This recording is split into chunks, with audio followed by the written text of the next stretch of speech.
WHSQ and WCBS-FM HD2, New York. Bart Scott. What the hell? Chris Carlin. Take a hike. We're good. This is Bart and Carlin. Buckle your chin strap. You're damn right it is.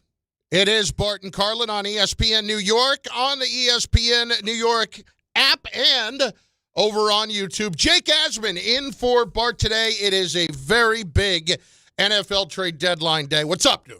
What's up, Chris? First time we've worked together, but I've known you for years, so this is going to be fun. Unfortunate for you. I don't know about that. Yeah, kind of. A little bit. We got to try. How are you feeling about today with the trade deadline approaching and the possibilities of the Jets doing something?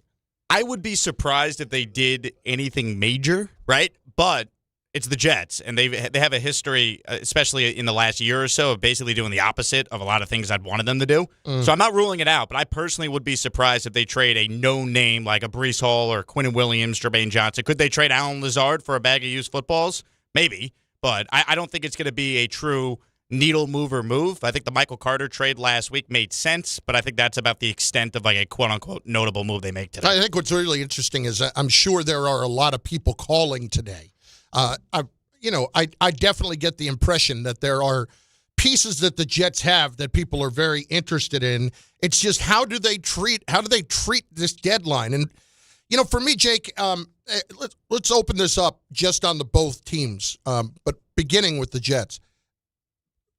I really have to have the mentality now of a team that was supposed to be a lot better than it has been. And it's been remarkably frustrating for that to be the case. So that I have to look at it from the standpoint of, am I actually evaluating my players correctly to know that this defense is just really underperforming as to what it's supposed to be? And if so, why? Is it the scheme or is it the players? And I can't think that all these players dropped off immediately because the one thing you can say about Robert Saleh is it was always a much better defense. So I start to look at this and I think, I don't know that I want to go out of my way to make any real trades right now, anything that's really going to be of interest, unless it's A, going to help me in the short term, like within the next year or two, or B, it's going to put my defense in a much better position for next year. And I'm including offensive pieces on that, like Breece Hall. I agree. And I think if you're Aaron Glenn, you can't afford to be trading away guys that could help you win now. I understand he's in his first year, Chris, but he's got to win some games. He's got to show some competency. They still have 9 games to go here in the second half of the season, if you will, because they're coming off their bye this week against Cleveland. Like, if they go out there and they continue just to look awful, and we're talking about a team that is going to be picking at the top of the draft, I think there's a legit argument. Do you really want this coaching staff, this regime, making that pick? So they got to win some games here and at least give you something if you're a fan. You're still in the one-and-done possibility. I am, because I don't think that if you're the Jets, you could say, oh, we beat the Bengals, whose defense might be the worst I've ever seen. All is okay. We're now going to turn it around. They got 9 games to go. Look at the records of the teams they're playing. There are a lot of winnable games there for them. If they finish with the worst record in football, the one-and-done talk is not going anywhere. Do I think they do it? Probably not, if I had to guess, but I mean, they got a nationally televised game coming up in about 10 days or so against New England. If we get another, Aaron Glenn London debacle that everyone's watching, I think it gets loud again very quickly. Or if they lose to the Browns on Sunday, who stink. The Jets need to win this game Sunday and show that, hey, the win over the Cincinnati was not just a random win. It actually maybe is the start of you showing some competency, especially coming out of the bye. Competency is the word. Competency is the word that you need to be able to rely on here for the coming weeks. But we had an interesting thought last week. We had Jason McCourty on, as we do every week. And the thought at the time is, are they just better off being in a much better position here draft-wise, or actually playing well down the stretch and finding themselves back closer to the bottom of the top 10 when you clearly are going to need to take a quarterback? And what I thought was really interesting is you always hear people talk about trying to do both. But in this case, he was speaking of the idea that they need to win games for the culture and for Aaron Glenn, because you can keep veterans around, but if all they're doing is losing, that is not what you want the veterans to be in a year or so when you might be ready to win. In other words, Quinnen Williams has known nothing but losing with the Jets. Is it really a good idea to keep Quinnen Williams here as part of the solution? He's a really good player, but this is 6 years now where this is all he has known. How much more is he in his prime? And is he one of the veteran leaders that you're going to watch through no fault of his own who has been around nothing but losing? I think it's a fascinating conversation. But to me, a guy like Quinnen, that's a conversation for the offseason, right? When you probably have more teams that are interested in Quinnen Williams at that point. Blowing it up now, trading away your team captain, giving this regime an excuse. Oh, well, we weren't really trying to win this year. Look what we did at the trade deadline. Do you think you get more for Quinnen right now than you do with the offseason or not? I think they get more in the offseason if they waited. I do. I think when you look at just how these trades usually go for these big-time defensive players especially, I feel like the maximum return typically happens in the offseason. You get more teams involved. That's my thought process. There's some teams that this year, maybe they have too many injuries. They're not having the year they thought. They're not in it. But maybe they think they're Quinnen away in the offseason. What would it take for you today to consider trading Quinnen? I need a first-round pick. At least a first-round pick. At least. Or if you tell me it's a second, but I'm also getting a third, I'll listen to that. Because here's the thing with Quinnen. You look at his contract, right? You're going to have to redo it this offseason. He's only got about $5 million in guarantees left on it. There's already rumblings out there from a bunch of Jet reporters being like he's going to want more money. So, the agent is kind of putting the little feeler out there that this is coming.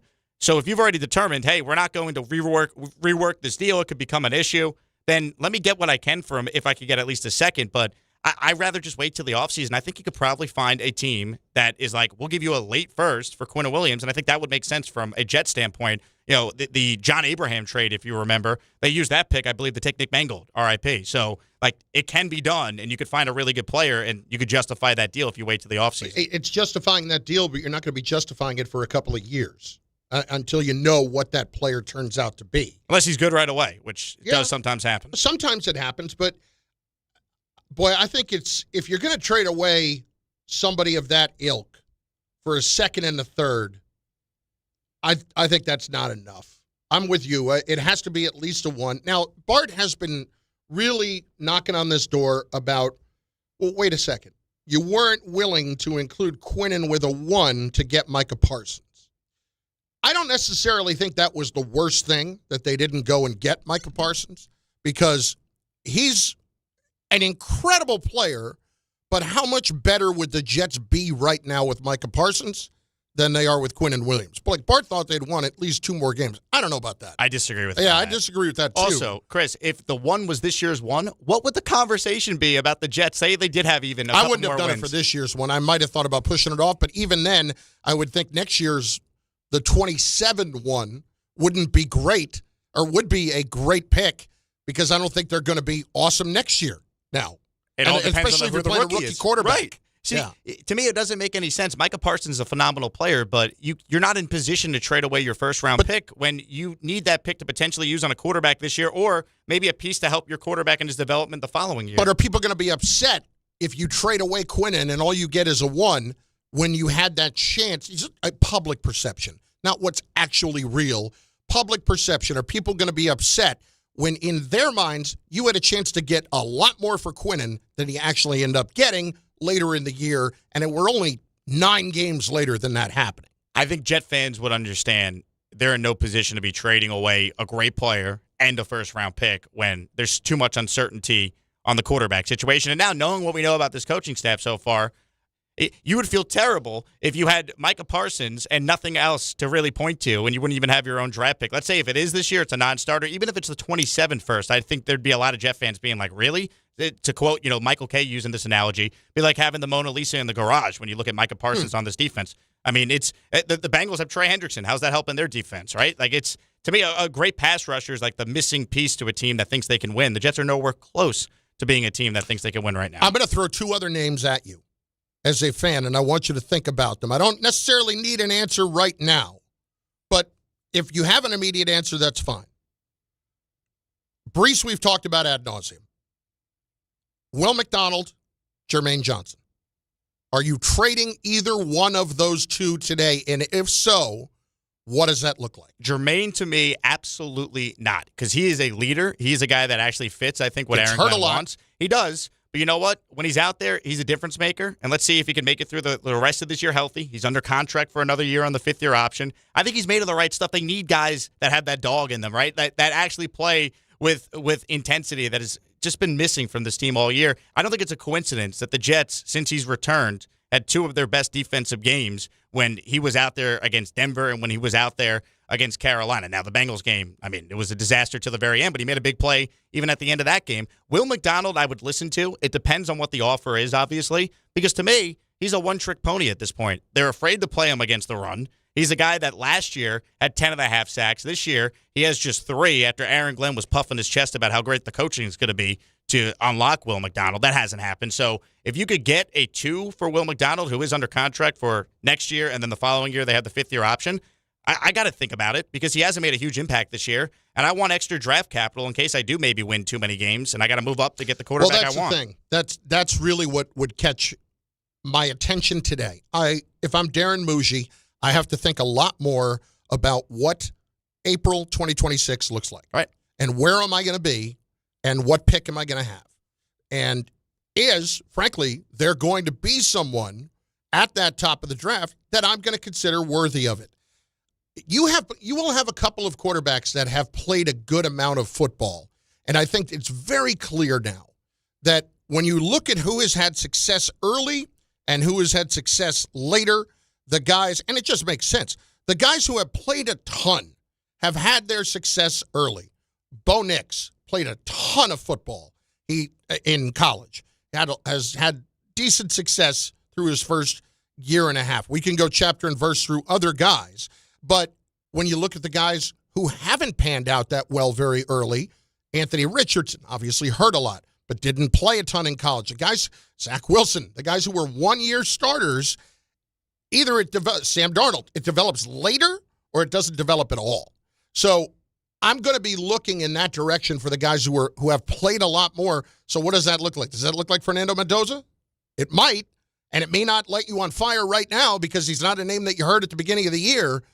But I'm really – the Jets, I find myself really fascinated by the position that they're in, not knowing right now the level of quarterback that is going to be available at the top of the draft. Because this was supposed to be the big one.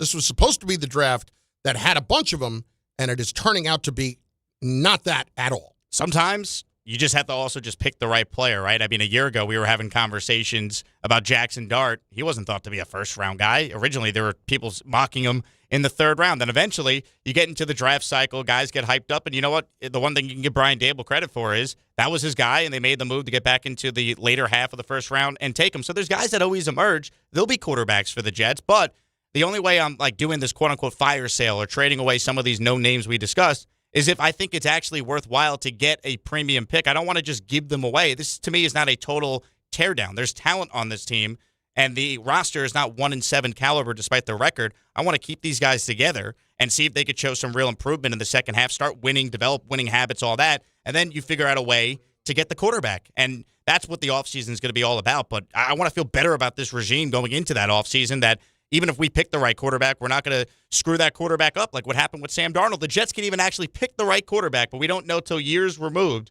because they surrounded that player with the worst possible infrastructure from a coaching and roster standpoint. I don't want to make that mistake again. So I'm not just giving away Brees for nothing. I don't want to give away some of these key guys on defense for nothing either. It has to be a deal that I think is a worthwhile, you cannot say no, an offer you can't refuse. So from a Jet standpoint, what do you want to see right now as the deadline approaches today at 4 o'clock? Do you want the Jets to go ahead and trade away guys like Brees, guys like one of the, Jermaine Johnson or Will McDonald or Quinnen Williams, any of these guys, as you're thinking about being right for the draft next year? 800-919-3776. Also, if they want to get a quarterback at the top of the draft, what's that going to look like? This was Mel Kiper Jr. this morning on with DiPietro and Rothenberg about what the Jets will need to do if they want to get somebody like Fernando Mendoza. Yeah, I think you just say which one. And the thing that complicates this, guys, and I've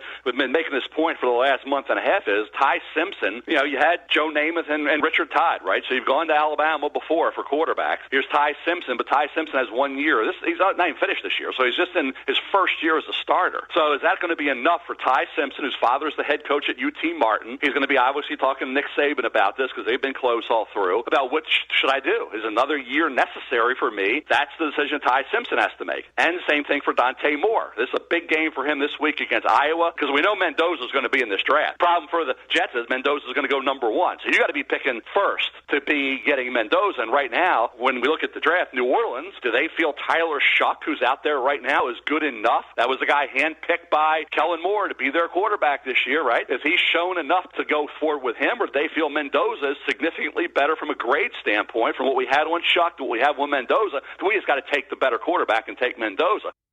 See, this is the point. He's talking about guys, for instance, you look at Ty Simpson. He's somebody that has not played a ton before this year. Has played some, but very little. Of that group, who's played a lot? Mendoza. And he's saying, well, you better be number one to get Mendoza right now.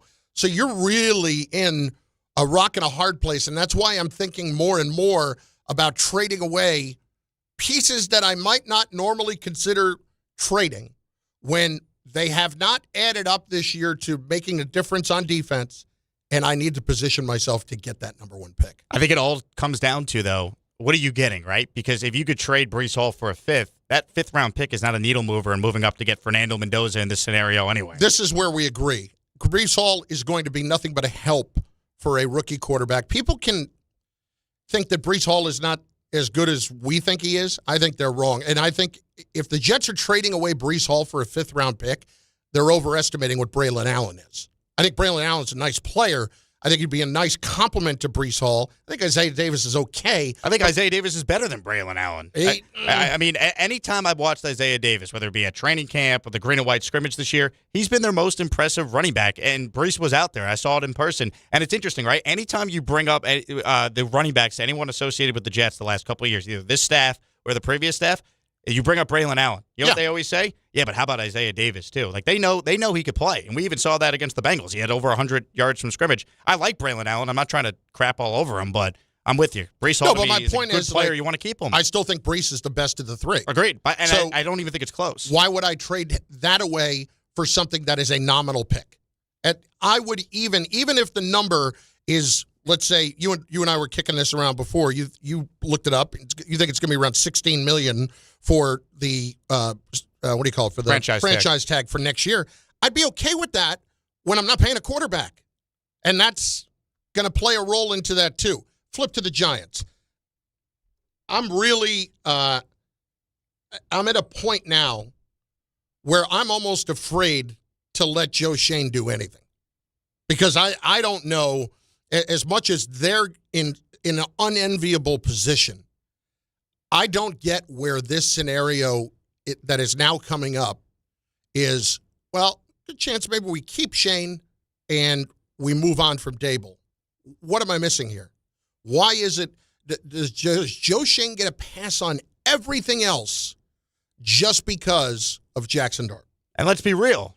Jaxson Dart wouldn't be here if Brian Daboll wasn't a staunch advocate for him either. So I don't think we could even separate, well, he gave you Jaxson Dart, and that's enough. At what point does the record speak for itself, Chris, right? This team is again 2-7. The last 21 games, they're 3-18. The last 26 games, they're 5-21. They're putrid against the NFC East. It's 5-17-1 since they took over. I mean, it's year 4. They have the 6th worst record in the NFL since they were hired. And think about that. That actually includes a year where they made the playoffs and won a playoff game. It's the 2nd worst record in the league over the last 3 years.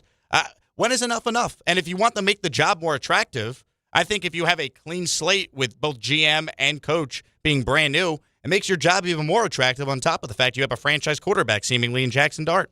Look, it's becoming more and more clear that he's the guy. But my problem, his ability is there. Nobody seems to be able to get through, that the contact has to stop. It is a concern. When the other day, and I beat the drum on this yesterday so much, he's initiating contact. He's not even just getting tackled in spots where he shouldn't. He's leaning in with his shoulder. And do you when think he's running they're out even of bounds on the sideline? Well, here's the thing. Do you think Brian Daboll's even telling him, hey, man, don't take those hits? I think Brian Daboll might be afraid to give him any sort of like negative criticism because deep down he knows, hey, I need Jaxson Dart to probably advocate for me to save my job. I mean, that's incredible malpractice if that's the case. He was running into the medical tent to make sure that he could get him back in. I think he's desperate. I know. And then you hear him after the game the other day, and he's like, kid's a competitor. Kid gets after it. Like, it was the only positive stuff he had to say. It was the only non-4-second answer that he gave at all post-game yesterday, Sunday rather. But I don't believe for a minute as a coach that you are not trying to coach that out of him. Like, you have to. And if you're not, you're worse than I thought. Even if he is, quote-unquote, trying to coach it out of him, like, is it, like, aggressive? It's not getting through. Right? Like, the message obviously isn't working, and I don't want to sit here and say, oh, he's not trying. I'm sure he is, but I just think when you're desperate in life, you do crazy things, right? I think Brian Daboll is desperate. We saw what happened with the medical tent. We're seeing him even leaving Jaxson Dart in these games late to make the final score probably look more respectable than it should have been. That game wasn't as close as what the final score indicated. The Giants I didn't have as much of a problem of him leaving him in the other day because it's a 3-score game, and what was there, 5 minutes left, something like that. I get it. The game's probably over, but I think that's still playing to the end. It's just, dude, you cannot keep taking these hits and bracing yourself for them and getting ready for them, like initiating some of them. What are you doing? Like, that, to me, is incredibly selfish play because you're going to end up costing the team. When the coach comes out and says the 22-year-old is the leader of this football team after 5 and 6 games, and you're not getting it across that you have to stop taking these hits, then what are you even doing? Like, the one thing that everybody has to grasp onto, you are putting in harm's way, and you're not allowing that to happen. So when I talk about this with Shane, and just getting back to the deadline today, I'm sure they're getting calls on Thibodeau. I'm sure they're getting calls on Dexter Lawrence because they've seen what's happened over the last week. I don't know that I'm letting Joe Schoen make any of these decisions right now because this is a clean sweep to me. This should not be – the decisions should have already been made about where you're headed. And so when it comes to that level of player with these guys, I'm not letting this guy determine, A, what I get for him right now, B, what I could potentially get in the offseason, as you're making that same point about Quinnen Williams. Let somebody else decide if whoever the next guy is, if they want him here long term. Completely agree. And here's the other thing, too, and I've seen people say this. I know Gary Myers had a tweet today about this. They got to get Jaxson Dart another receiver because his development could be affected. Stop. Can we stop with that? His development is not going to be affected. They have, 10 games to go at this point? I mean, can we stop with or it's less than 10 Why games. would you trade away an asset? Let's talk about this for a second. You traded up to get him, so you're already short a third-round pick this year. Why would you trade away another asset that might be for somebody like Rashid Shaheed or you want to talk about Olave? Maybe. That's a guy with a lot of concussion issues that I'd be very worried about. Why am I letting him trade an asset away right now when I'm already a little bit shorthanded going into the draft next year? Yeah, it's worth it if Dart's the guy. Why am I doing that? They should not be trading away future assets if the argument is, well, we want to help Jaxson Dart develop. I'm telling you, his development is not going to be stunted if he gets through the remaining games in the season without another legitimate pass catcher. You made your bed with this season. You went to Dart. It provided the spark, but you're still not winning. Doesn't that kind of tell you all you need to know about this roster not being good enough and this coaching staff not being good enough? I mean, how many chances do you get when you continue to start 2-7 every single year outside the first year, and it's been all downhill since? And that first year, let's be real, a lot of those quote-unquote players who were helping the Giants, they weren't Shane's players. Those were Dave Gettleman's players. Saquon, Daniel Jones were the two leaders on offense for that team. This Giants team, they have a quarterback. That's great, but that's not enough to save you if you once again are picking in the top 3, top 5 of the draft again. I mean, at what point is your record who you are? It should be right now, and I think there's every Giant fan out there that is just sick with the idea of, oh, you get rid of Daboll, but you keep Joe Schoen. Why? To me, they're a package deal. Like, you either keep them both, which would be a gross mistake, or you move on. And I think that's where we're headed right now. But, I mean, the Giants maybe feel differently in that building. I don't know. Trade deadlines to talk. 800-919-3776. 800-919-ESPN for both of these teams. What do you want to see before 4 o'clock today? We're going to get the very latest in moments. Dianna Russini, our old friend from The Athletic, is going to join us and give us what she is hearing as the deadline approaches in less than 6 hours. And your calls at 800-919-3776. Also on YouTube at ESPN New York on the YouTube page. Speaking of YouTube, our YouTube TV customers, of which I am one, get the sports that you love on ESPN back, including college football, college game day, Monday Night Football, NBA, college basketball, and more. Guess who couldn't watch Monday Night Football last night? Guess who spent about a half an hour trying to figure out how to get it and couldn't? Yeah. You should have texted me. I would have gave you my login. I appreciate that. That's nice. But, I'm even supposed to, because I'm an ESPN employee, we're supposed to get access to the app for free, and I was having some issues there. Bigger issue is this. YouTube TV keeps pulling this crap with all these sports channels, and I'm getting a little sick of it. Anyway, act now. Go to keepmynetworks.com to get ESPN back. When you're hiring, have you ever felt like you're missing out on meeting truly great candidates for your roles? It seems impossible to find them, but they have to be out there somewhere, right? Well, they're not hard to find when you know where to go, and that place is ZipRecruiter. And right now, you can try ZipRecruiter for free at ZipRecruiter.com/ESPN. ZipRecruiter helps 10 million people with their job search every day. And because these people are actively looking for jobs just like yours, it's easy to find the right person right away. In fact, 4 out of 5 employers who post on ZipRecruiter get a quality candidate within the first day. But if you're not using ZipRecruiter, you're missing out. So see what it's like when the impossible is easy. When you go to ZipRecruiter.com/ESPN right now to try ZipRecruiter for free. Once again, that's ZipRecruiter.com/ESPN. ZipRecruiter.com/ESPN. Never miss out on great candidates with ZipRecruiter. Heavy traffic, big delays on the Jackie Robinson Parkway westbound by Forest Park Drive. It's a crash. Right lane is closed. Bell Parkway westbound is slowing down by Flatbush Avenue with construction.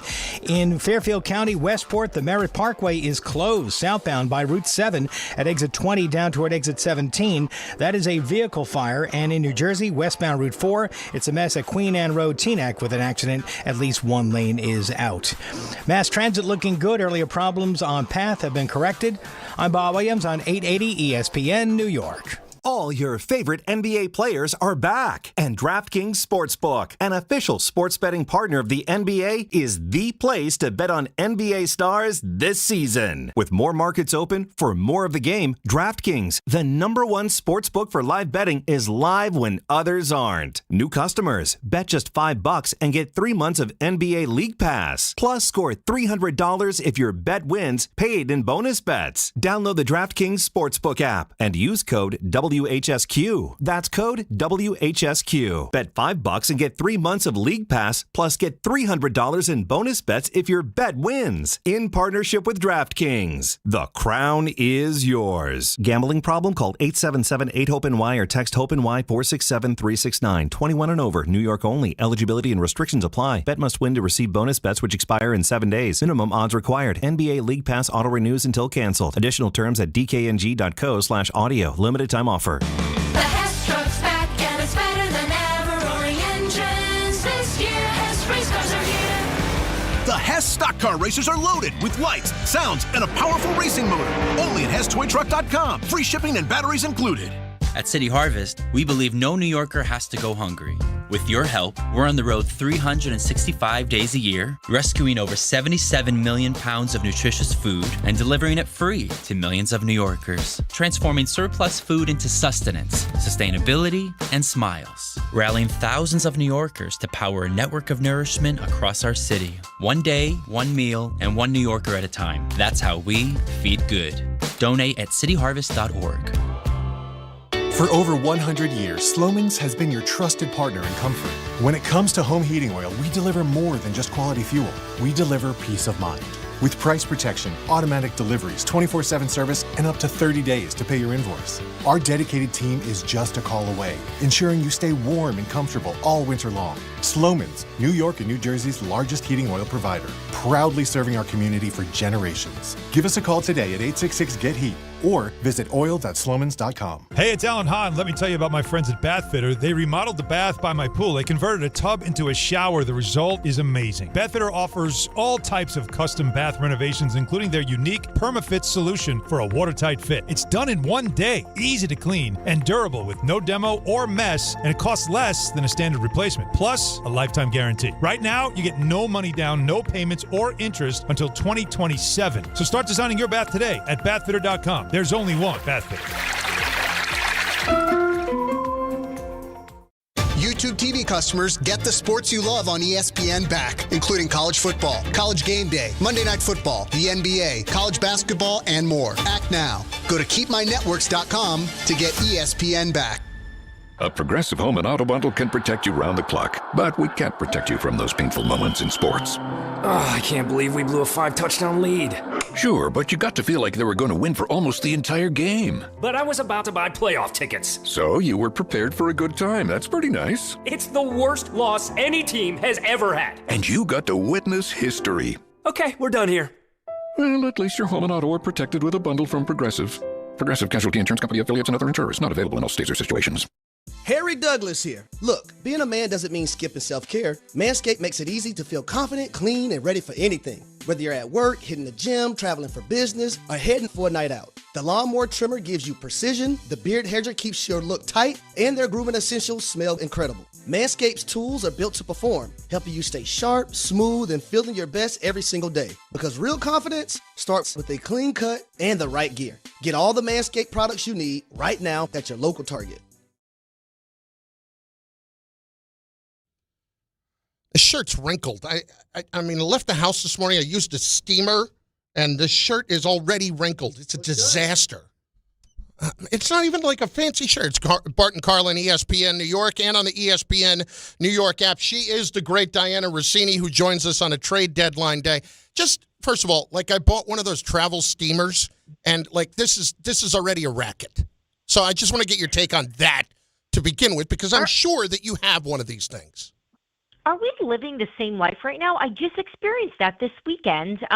We traveled to Philadelphia for Saquon Barkley's charity event, and my husband had his tuxedo, and I had my dress hanging in the car. So we brought the steamer with us, and it didn't do anything. Not a damn thing. It was a hunk of junk. And I don't know what the answer is. And my parents suggested I just put it in the shower, like hang it and use the steam shower that way to get all the wrinkles. But I actually felt terrible because I didn't do the job of taking care of my husband's tux. It's like the least I could do. And so he had like wrinkly arms and stuff. And in all the photos we took, I was like, hey, go on an angle. I don't want people judging the fact that, that you look like a mess. I so missed this. You had to leave, didn't you? You had to go to the Athletic. Oh, I know. I miss you guys. Well, how's the shirt looking though? Now It's not even a flannel. It's like a fake flannel, cheap shirt, and maybe that's the problem. It's not like I paid $20 for it, but it's just a cheap shirt, and it looks completely wrinkled. I left the house this morning. It looked fine. Hot take. I don't think it's that wrinkled, Chris. I think you're overselling it. I think you look good. Yeah. Jake, the best part about this is like he says like fake flannel, as if flannel isn't like already cheap, right? Like how cheap is that shirt? This is a good point. What bin did you pick that up? I mean, this is coming from a person that shops at TJ Maxx religiously, so no judgment. But yeah, maybe we got to invest a little. That's a fair point. It's fair. Speaking of investing, by the way, now our Instagram feeds are going to be filled with men's shirts now. No kidding. Because I'm talking about it on my phone. So thank you so much for that. Yeah, and I'm the sucker that always buys the stuff off the Instagram thing too. I am absolutely $97 for shipping.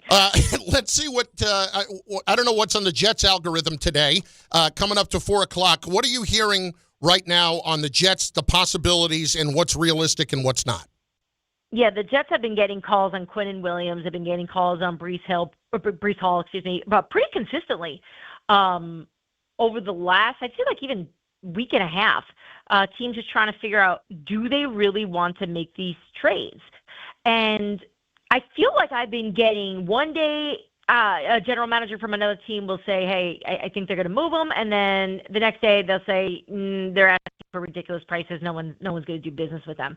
So where are we at right now, just a few hours away? I can tell you the Quinnen Williams one is the one I'm watching. I think teams around the league right now think that the Jets are at least more open to having a conversation about it than they were just a few days ago. So I think if there's going to be any movement, I could see that one being it. As for Brees, this is an interesting one to me because my pushback on the Jets to this was you didn't pick up his fifth-year option. You haven't extended him. To me, all signs point to you probably don't want to keep him around. So why don't you make a move now? And I think some teams have shared with me that I think the Jets could maybe tag him. I don't think they would. That's ridiculous to me. It seems stupid for them to do that. But I don't think that he's a player that they're really trying to aggressively move right now. Dianna, in terms of Brees, have they had any conversations, though, about an extension, right? Because as a second-round pick, they obviously couldn't even use the fifth-year option if they wanted to. But, he's a guy that, regardless who the quarterback is next year, you'd think he'd be able to help that quarterback, especially if it's a rookie. Have they had any conversation whatsoever about what it would even take to try and keep him here beyond just the season? Yeah, from my understanding, no, which is why this has been a little bit of a scenario that everyone's watching because other teams know that as well. And they're sort of seeing what they think is the writing on the wall of like, well, if you're not going to have these serious conversations about an extension, then let's do it. Let's make a move here. Same thing with like Chris Olave, for example, in New Orleans. He's a really popular name in terms of teams' interest in him. But New Orleans is telling them no. And Olave's camp will tell you, well, great, we're talking about a deal, but it's not even close to what we want yet. At least they're moving on it. I don't get the sense that New York is been aggressive with Brees and his camp in trying to get a deal done at this moment. So, obviously still a few hours here. And look, prices change. Trey Hendrickson's a great example. A couple teams poking around on that yesterday were telling me that Cincinnati's still asking for a first rounder for him, which I think is a pretty high price for, a rental essentially. So we'll see if they come down. I know a few GMs are expecting Cincinnati to change that number today in hopes that they can land them. And I think Trey's waiting too. You guys have seen what's going on there in Cincinnati. Things are not great, especially on the defensive side of the ball, Absolutely. I mean, it hasn't been pretty at all. Dianna Russini, senior NFL insider for The Athletic with us. Giants-wise, it's interesting to me that you seem to be, at least what we've seen the last day or two, there seems to be a little bit more shifting toward Joe Schoen staying and maybe Daboll going, and I'm wondering if that is something, if it's not just a clean sweep of the front office and the coaching staff at the end of the year, how they approach today from that standpoint. Yeah, from having conversations with people with the Giants organization, they will tell you that they're not even having those conversations yet, that they're not discussing we're firing this one, we're firing that one. I understand I don't know if it's rumors or reports. I'm not sure if anyone went in hard on Joe Schoen staying. But I'd heard that too, that Joe is really well liked and respected by ownership. But so is Brian. So some of these are really hard to gauge right now because while we want to say this is what they're going to do, I don't believe ownership has made a decision. I mean, we were in the same position a year ago, and I can tell you that week leading into the final game of the season, making phone calls, I felt very firm that they were going to get fired. Like I felt very good. I thought Monday morning, that was going to be my day, spending it, talking to you guys, and talking and writing about it for The Athletic. And it changed. And it changed with a Friday afternoon meeting where ownership sat with Brian Daboll and Joe Schoen, and they discussed that plan that they eventually shared with us, or excuse me, that they shared that they discussed that. So you just don't know. So I'm sorry I don't have an answer. They just haven't made a decision from what I understand. Dianna, in terms of Jaxson Dart, right, there's a big debate amongst even Giants fans who gets credit for the draft pick, his development. Some will say, hey, Brian Daboll, he wanted him. He's coached him up. He made the move to obviously go to him after they benched Russell Wilson. And then there's others who will say, well, the GM gets credit for it because he orchestrated the trade. Do you think it could come down to just how John Mara feels about who's responsible for Dart, whether or not that's justifiable for keeping one or the other or even both? Yeah, I think owners always go back to this philosophy, and you're seeing it in Miami right now. Are we gonna see improvement, right? Like, are we seeing this work? I don't think it's necessarily about the credit of like, Brian, you nailed this, so you're safe. I think it's, are you making this quarterback good? Are you getting him to the level of Josh Allen, of which is the hope there? I think we can all agree it's not there. He's got potential to be very good. Is Brian the right coach? Because there's a world too where next year they hire a different type of coach, and you're like, man, if only a really good offensive-minded head coach could get the most out of Jaxson Dart, who would that be? And it makes you wonder, is Brian Daboll the right guy for Jaxson Dart, or is there someone better? But in terms of who the player is, I know they believe in him and they think that he's going to be the future Giants quarterback. So at least they nailed that. I just don't think whoever picked him is safe. It's what do they do with him, and what do they do with the pieces around him? And unfortunately, we're seeing it at a moment where I really thought if they beat the Eagles, it was going to change the journey of this team. And it just felt so much bigger than I think a lot of people felt, or at least were watching it. And obviously the wheels kind of have fallen off since. But yeah, I think Brian Daboll is well aware that the pressure's on, and he's certainly not safe. So how do they approach today? Will they listen on guys like Thibodeau, or is it we'll even talk about trying to help him and maybe getting another receiver to keep his development going for the rest of the year?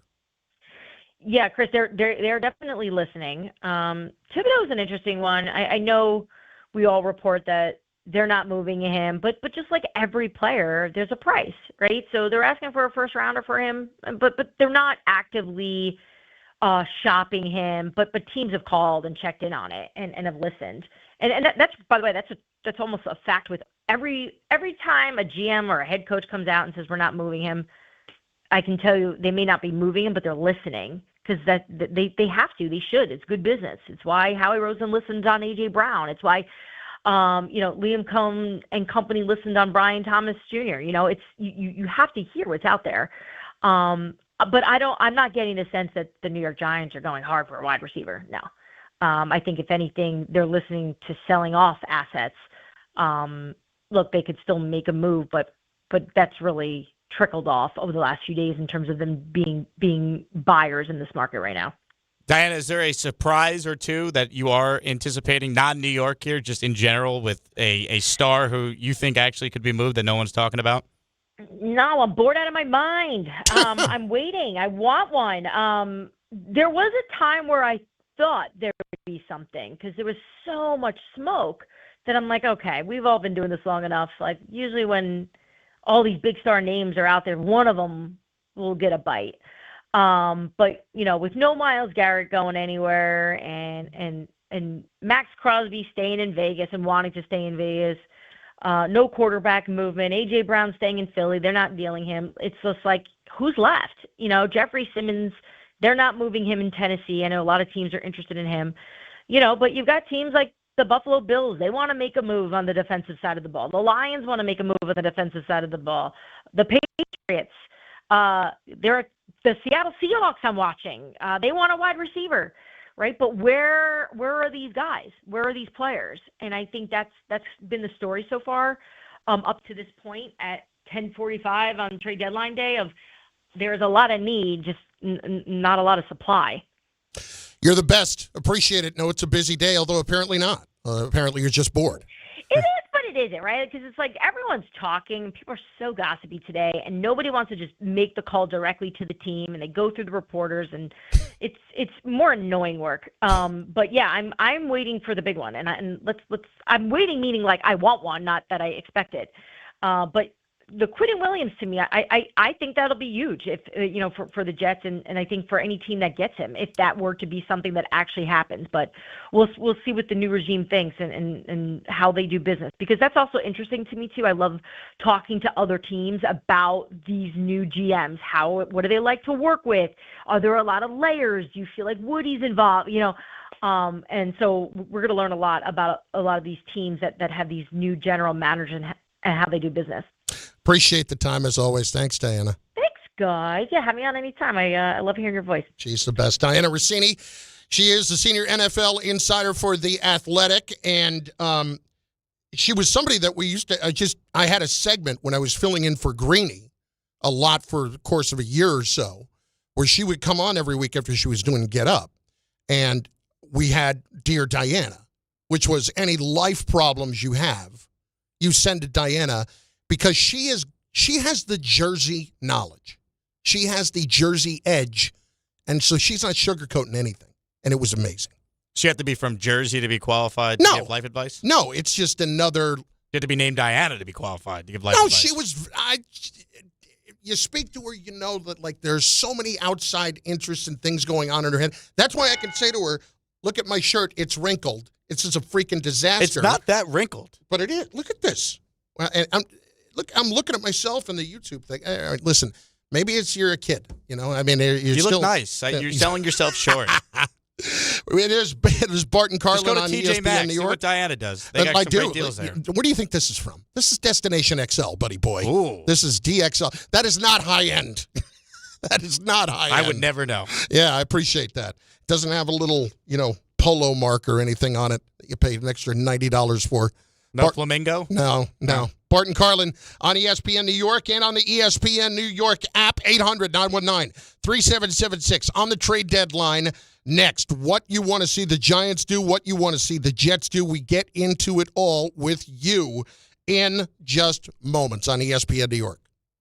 Friends, it's football season, the best time of the year. You should be out there tailgating, cheering on your team, and enjoying every Sunday. But if you're dealing with neck pain, back pain, sciatica, or nerve pain, even getting off the couch can feel like a challenge. You don't have to live like that. There's help. Dr. Jay Shaw at Sandwell Pain is New Jersey's top pain specialist. He's Ivy League trained, double board certified, and is dedicated to helping you get back in the game. Here's what makes the difference. No surgery, no scars, no long recovery, no pain medication. Just precise, non-surgical image-guided procedures that deliver real results. Dr. Shaw treats neck pain, back pain, joint pain, migraines, nerve pain, and sciatica with a plan that's customized for you. Same-day and next-day appointments are available, and with offices in Woodbridge, Livingston, and Inglewood, relief is always close. So don't let pain keep you on the sidelines this season. Visit SandwellPain.com to call, text, or book online. Most major insurances are accepted. That's SandwellPain.com. Relief is closer than you think, and it starts today.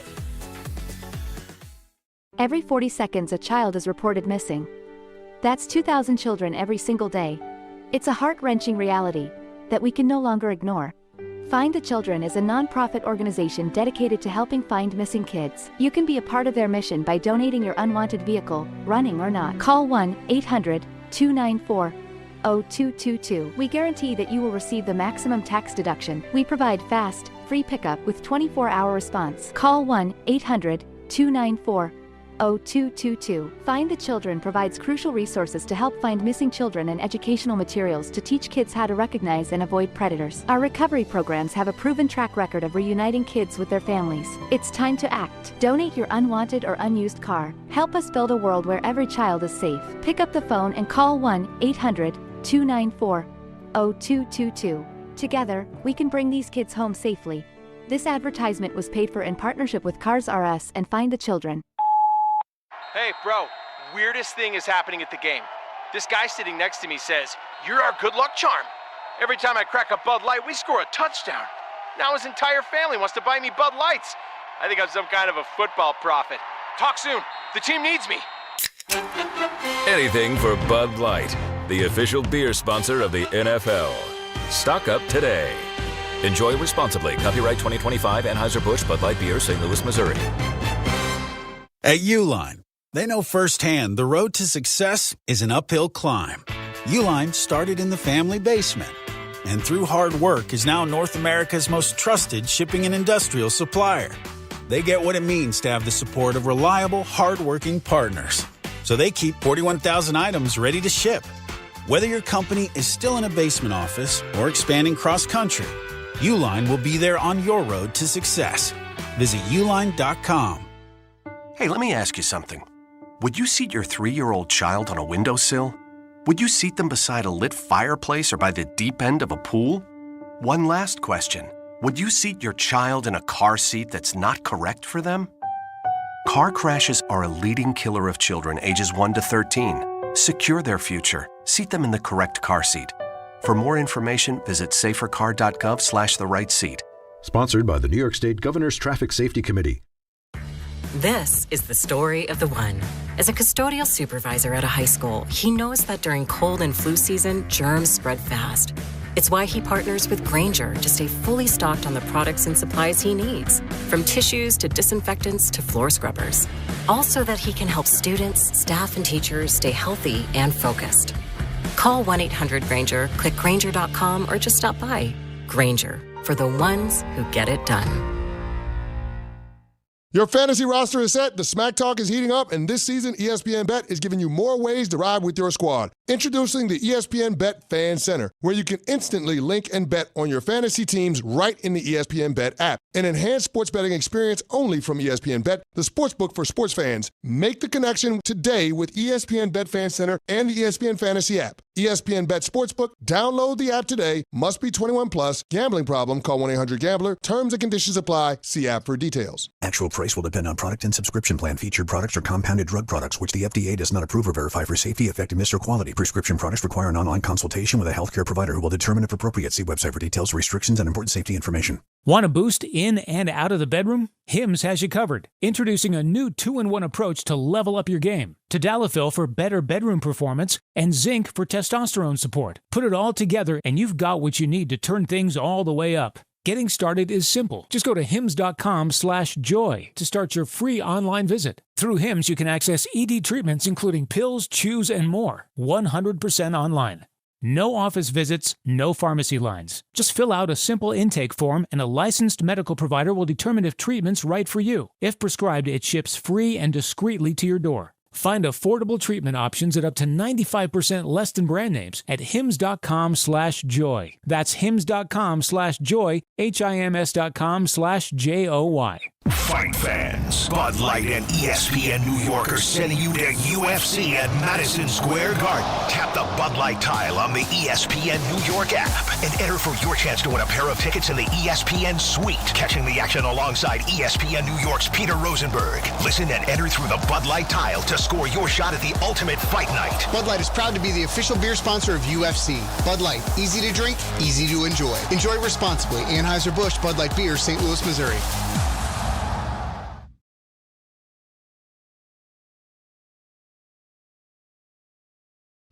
Bart Carlin, ESPN New York, and on the ESPN New York app. Do not forget, ESPN New York is giving you a chance to experience UFC 322 at Madison Square Garden November 15th. One grand prize winner and a guest is going to score tickets to the ESPN New York Suite, hosted by Peter Rosenberg. And I do mean hosted, because he will be carrying around trays of hors d'oeuvres.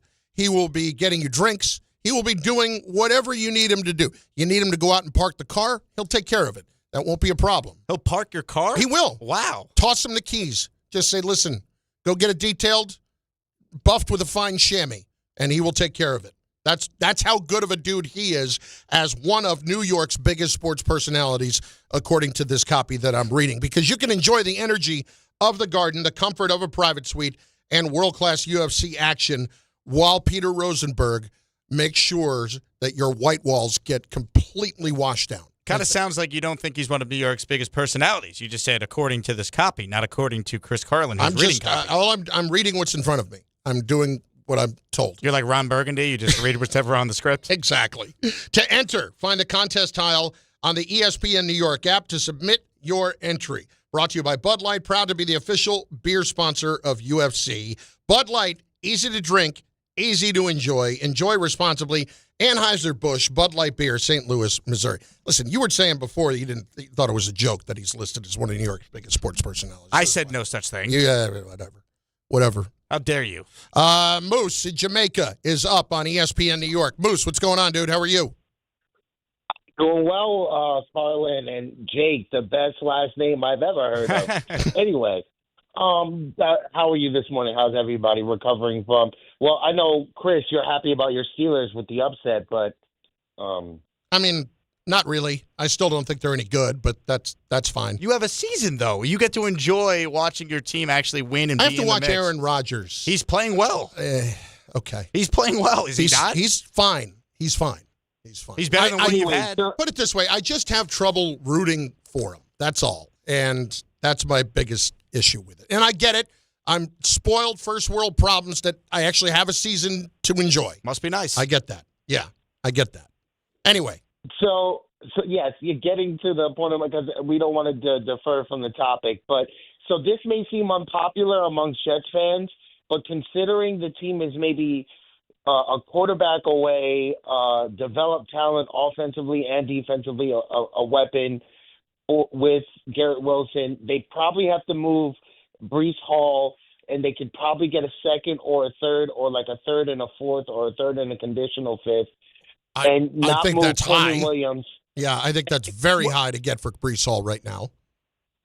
And not move Quinnen Williams because he's a potential game wrecker, like game changer. You just stick with him until you give him another. He's already under contract. You could probably give him another one. He'll retire as a Jet, lifelong Jet. And as for the Giants, real quick, Kayvon Thibodeau, Brian Okereke, if you can get maybe a fourth and a sixth, or a third, a conditional third, then you move them. Otherwise, you keep them and live with the consequences of them walking. And I think the Jets should really look into. They may not need to reach in the first round, like the top draft pick they're supposed to get for a quarterback. I like Colby Allard. I really like the Penn State quarterback. He had a great year last year. Less weapons this year. There are so many things wrong with what has been said in the last 2.5 minutes that I just couldn't listen anymore. Number one, it's Drew Aller.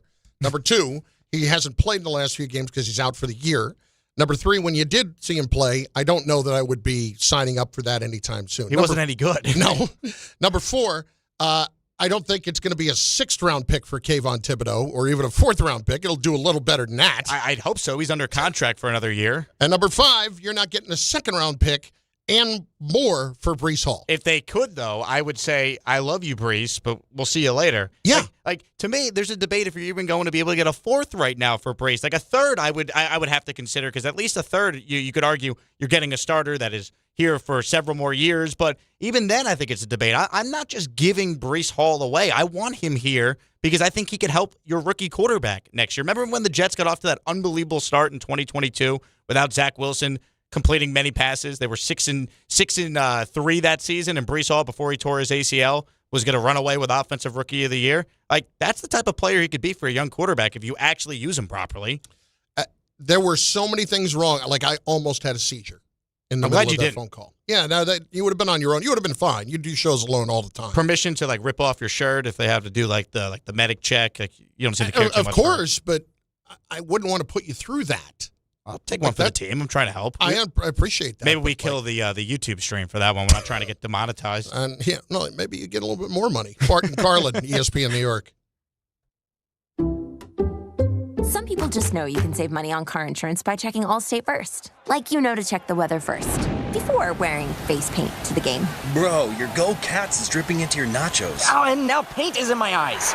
Interception! Did you see that? No! Yeah, checking first is smart. So check Allstate first and see what you could save. You're in good hands with Allstate. Potential savings vary, including based on how you buy, subject to terms, conditions, and availability. Allstate North American Insurance Company and affiliates, Northbrook, Illinois.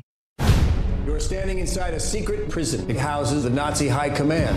I'm going to put Hermann Goering on trial. Sony Pictures Classics presents Nuremberg, starring Academy Award winner Russell Crowe, Academy Award winner Rami Malek, and Academy Award nominee Michael Shannon. Do you plead guilty or not guilty? Schuldig. Order! Nuremberg opens only in theaters everywhere November 7th. If you've been injured in an accident that wasn't your fault, then you need a lawyer who knows New York's unique personal injury and workers' compensation laws. At the Parisman Firm, they have decades of experience handling all types of accident cases and a proven track record of delivering huge results. Their team has already recovered nearly $1 billion for injured New Yorkers. From construction to car accidents and slips and falls, they've got you covered. Call the Parisman Firm now at 718-WORKERS, where your case is their cause. Get the justice you deserve today. to help those who want to be helped but may not be able to afford it. That's what PGA Tour winner Grayson Murray had envisioned for a foundation before he sadly took his own life at just 30 years old. His parents channeled their grief into creating the Grayson Murray Foundation, carrying out his vision to help those struggling with mental health and addiction. To donate and learn more, visit GraysonMurrayFoundation.com. 880 ESPN, WHSQ, and WCBS-FM HD2, New York. A Good Karma Brands radio station.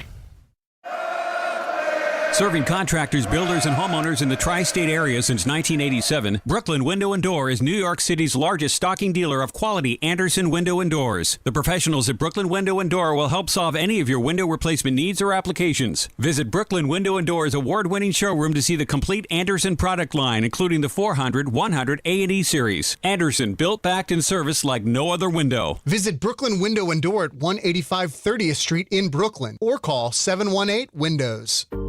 Every aspect of your business will operate better and faster with artificial intelligence. AI is a race, and companies that act first will win. Thrive Managed AI is your advantage over all your competitors. Thrive partners with you on a smart, secure AI strategy for your business. Then they deploy and manage it for you. Be first and win the race with Thrive Managed AI. Start with a complimentary strategy consultation at thrivenextgen.com/ESPN. That's thrivenextgen.com/ESPN.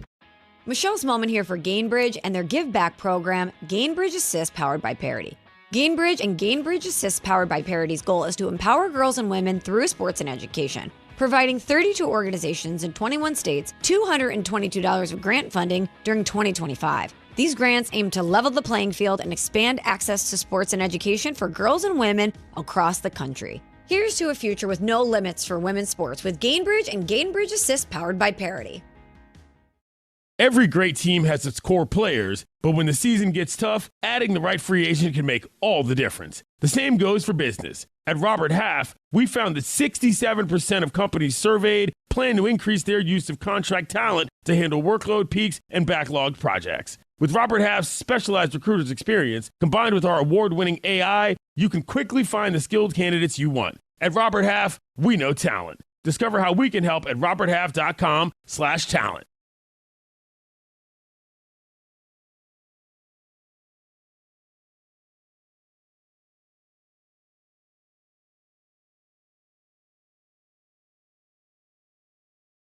Two of my favorites today. First, Dianna, now Harry. Now time for the Harry Douglas Report.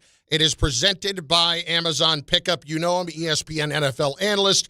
You know him, Freddie and Harry, weekdays 3 to 7 p.m. The other day, I'm in the car, and I'm listening to you on the Raiders game with Roxy Bernstein in Las Vegas against Jacksonville, which was just a weird and bizarre game. How are you, my friend? I'm doing well. A crazy game, Carlin. Like, it started off, not much action in the first, and I would say even the second quarter. But right before halftime, you have Cam Little with that 68-yard field goal, which is now an NFL record. Unbelievable. We know he hit a 70-yarder in preseason, but we all know that doesn't count. And the part I laughed about is after the ball game, Jacksonville, they get back home. There's a drug test on his locker. And you pretty much could assure that the NFL was going to drug test Cam Little. I call him Cam Big now with that strong leg after he hit a NFL record 68-yard field goal. Harry, let's just start here. We'll get to some of the trade stuff in a bit. My big issue right now is Jaxson Dart and avoiding contact. He was initiating some contact the other day. Is the only way to get this out of a young quarterback that he actually has to take the big hit to really drill the point home? Because it seems like if they're telling him, he's not listening. Because there were times he's running out of bounds today and leaning in with his shoulder as he is running out of bounds, and it drives you nuts. Well, it's one of the things where you keep reiterating it to him if you're quarterback coach, OC, and also the head coach, Brian Daboll. And I think you give them examples, right? You give examples of the last 20, 25 years of quarterbacks who didn't, I would say make the most wise or best decisions to slide and get out of bounds and not take that contact. and you look at today and how they're faring up and how they're doing, you might have to give them some examples in that capacity. Also, you might have to on the low end of things. Hey, Jaxson, if you don't, get out of bounds and not absorb this contact, I'm going to fine you on the sly. I'm gonna hit you with a little fine here and there because my best interest is to make sure that you're healthy, you're available. This team, we have no chance whatsoever if you're not available to us. And you look around the league and you see other quarterbacks. You look at Joe Burrow and the Cincinnati Bengals. He's not available for them. You look at Jaden Daniels. He's not available to the Washington Commanders. And you tell them, hey, these organizations don't have a chance because they're superstar quarterbacks. They aren't available. So we need you to be healthy and to be out there in the field making plays. We want you to be smarter. We're not saying don't run. And if you're in a situation where it's 3rd and 6 or 4th and 1 and you got to pick up the first down, that's a different ballgame. But if you have an opportunity to slide or get out of bounds, you have to do that as a young player. You're full of energy. You're excited. I've been there, man. Trust me, I've been there. And, you think nothing can happen to you. You're invincible. It's not the case. Like, you have to protect yourself in this league because it's about longevity. Harry, do you think it's a bit of a concern that Brian Daboll, after the game on Sunday, referred to Jaxson Dart as like the clear leader of the team? Like, I get it, he's the quarterback, but he started 6 career games. Is that an indictment on the rest of the, quote, leaders in that Giants locker room? No, because when I was a rookie in 2008, Matt Ryan was one of the leaders on our team, and he was a rookie quarterback as well. So it's I don't think leadership has a age limit, right? It's about the guy that can get the job done, who can galvanize everyone in that locker room, not only do it vocally, but can also do it with his play out there on the football field. And Jaxson Dart has showed us time and time again that he can be a leader of the Giants organization. So I don't think it's an indictment on that locker room. I think it's an indictment in a positive way on Jaxson Dart, how he's come in, not even starting the year as a starting quarterback, but can also, grasp the offense and grab people and have them be better in that capacity and have a sense of hope that they can get certain things done. Harry Douglas with us, ESPN NFL analyst. Freddie and Harry every day on ESPN Radio from 3 to 7 p.m. If you're the Giants right now and you're looking at Daboll and you're looking at Schoen and you're looking at the future, what are you seeing? Are you sticking with the coach just based on what you're seeing from the quarterback? Well, up until this point right now, 9 games in, I'm not going to say I've been, jumping over hurdles and jumping for joy at a 2-7 record, but, the progression of Jaxson Dart as a quarterback and how we've seen this fight, and it's unfortunate that Cam Scatterboot went down, but, seeing that young player bring energy to this organization and what he's going to mean to the Giants moving forward as well. If you're Joe Schoen, or I should say if you're John Mara, you like what you're seeing right now.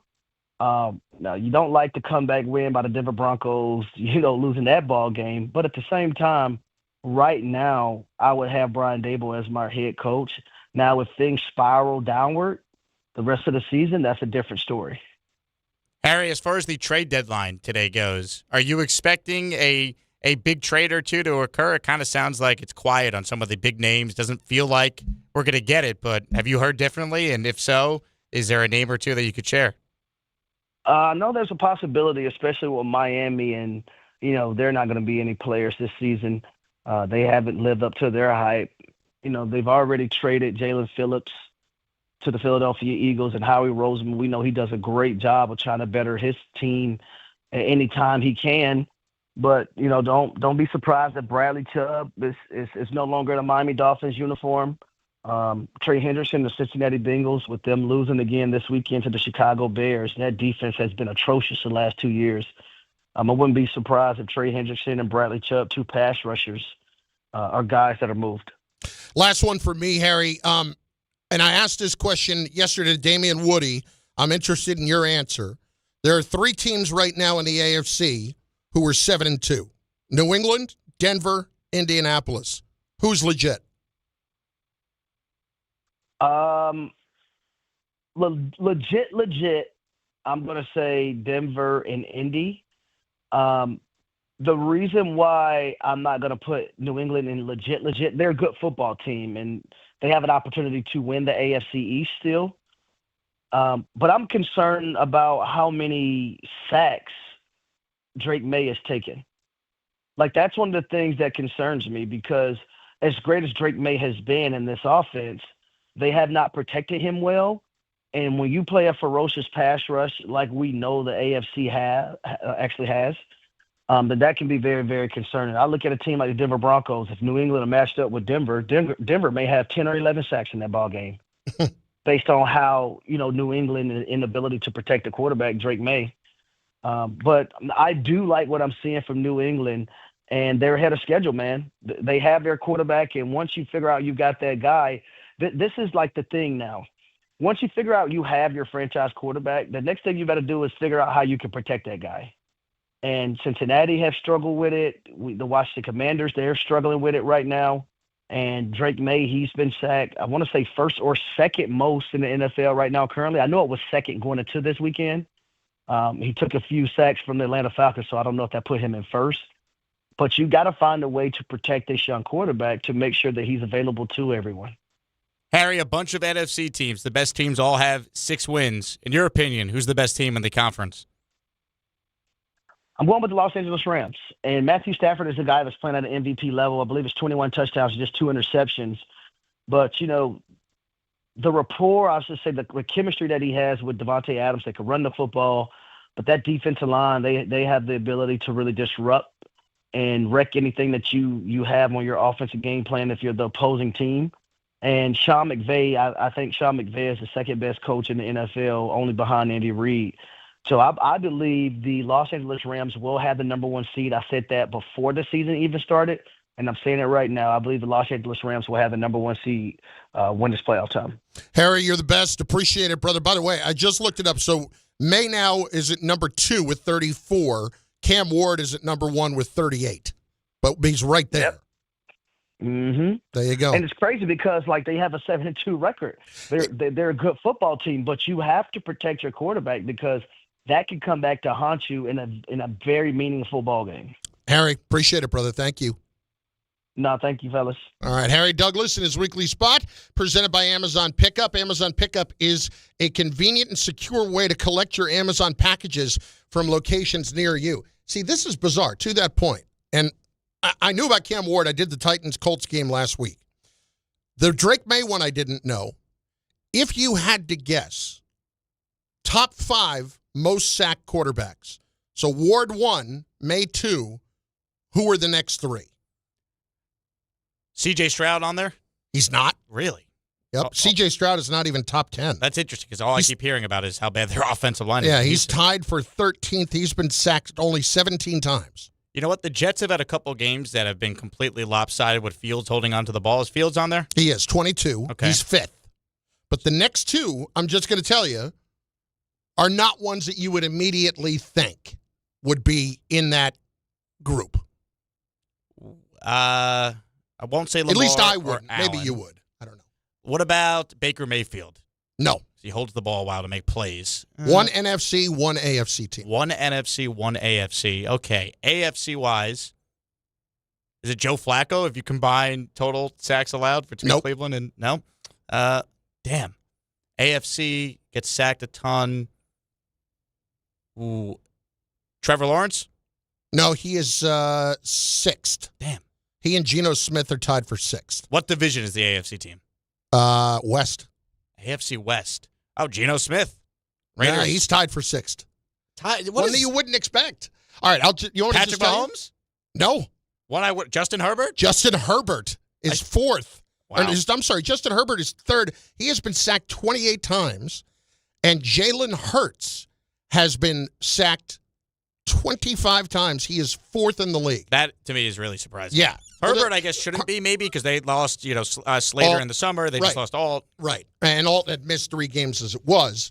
But still, the fact that they are where they are, you wouldn't necessarily think that. Yep. But the rest of them, you go through the top 10, the only team that you wouldn't expect to be there would have been Jared Goff, and he's a 10th. But anyway, point being, it is weird the way sometimes you will have high sack numbers for good quarterbacks, and for whatever reason, they're able to take that kind of abuse. I think of Burrow the year the Bengals went to the Super Bowl. He even sacked something like 49 times. Wasn't he sacked 10 times in that wild card win over the Titans alone? Yeah. Like, he got sacked 10 times in a playoff game, and they won that playoff game. Yes, it was nuts. It's Bart Carlin on ESPN New York and on the ESPN New York app. He is Jake Asman in for Bart today. Want to go back to something. We had Dianna Russini on last hour. And Dianna, of course, senior NFL insider for The Athletic, is monitoring what's going on with the trade deadline. And when we asked her about the Jets and what the possibilities were, she threw out a pretty big name that she would not be shocked to get moved today. I can tell you, the Quinnen Williams one is the one I'm watching. I think teams around the league right now think that the Jets are at least more open to having a conversation about it than they were just a few days ago. So I think if there's going to be any movement, I could see that one being it. Here's why I think this is really, really interesting. And you talked about maybe getting more in the offseason. I think you can actually get more now, and not because it's a rental of sorts with it was a low number. He's only got how much left? $5 million guaranteed? $5 million in guaranteed money. Left after this year. So he's going to want a new deal. But the point being, if you are one of these teams that needs a superior inside presence defensively, why not entertain that now, get the benefit of the rest of this year, and seemingly with a guy that is still very much in his prime, sign him to a long-term deal? That's worth trading more for now. And if you're the Jets, look at what this defense has been. Like, I get it. Quinnen's a high-level player, but it's something I was talking about earlier. You have a veteran who is a terrific player, and you might want to be part of the solution long-term, but he is a veteran who has only known losing. And if you're relying on guys like that, do they know what winning actually looks like? You want to hear the saddest thing about Quinnen Williams' time with the Jets? His best year was actually his first season with Adam Gase in 2019 from a winning percentage standpoint. That Jet team was 7-9, right? And then after that, the best they have ever done under Quinnen Williams has been a 7-10 season back-to-back years with Saleh in 22 and 23. I would really very much entertain this.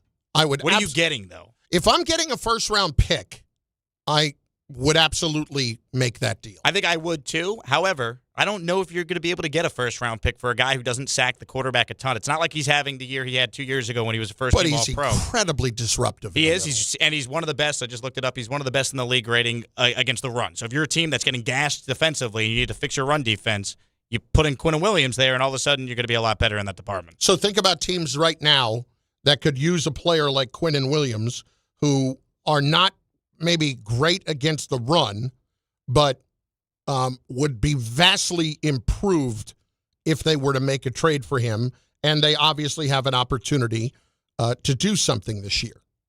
I'll throw out some teams, and you tell me if you were one of these teams, would you? Because the first-round pick you're going to get is not going to be a high one. I think we can agree on that. Unless it's maybe the Cowboys who have the Packers' first-round pick, and would they toss you, Green Bay's first for I'd Quinnen rather Williams? have the Cowboys first. I don't think you'd be able to get the Cowboys first. For Quinnen Williams? I don't think they would trade. That's like pick 14 right now. They give you a top 15 pick potentially for Quinnen and then have to pay him. It's Jerry Jones, dude. Like, you can throw everything out the window. I think you call him, right? You see if he's actually willing to make a deal with you. Because he obviously wanted him before. They're 3-5-1, though. Is he going to be making a what's considered like an all-in move when you're just bad? What did they just do this morning? They got Wilson, the linebacker from Cincinnati. 7th-round pick, though. Yeah, but it's trying to help their defense a little bit right now. Quinnen Williams would help their defense immensely right now with as bad as it is. They have pick 46 in the second round right now. They also have a 4th-round pick. They have 2 5th-round picks. Would you consider a 2 and a 5 for Quinnen Williams? No. 2 and a 4? No.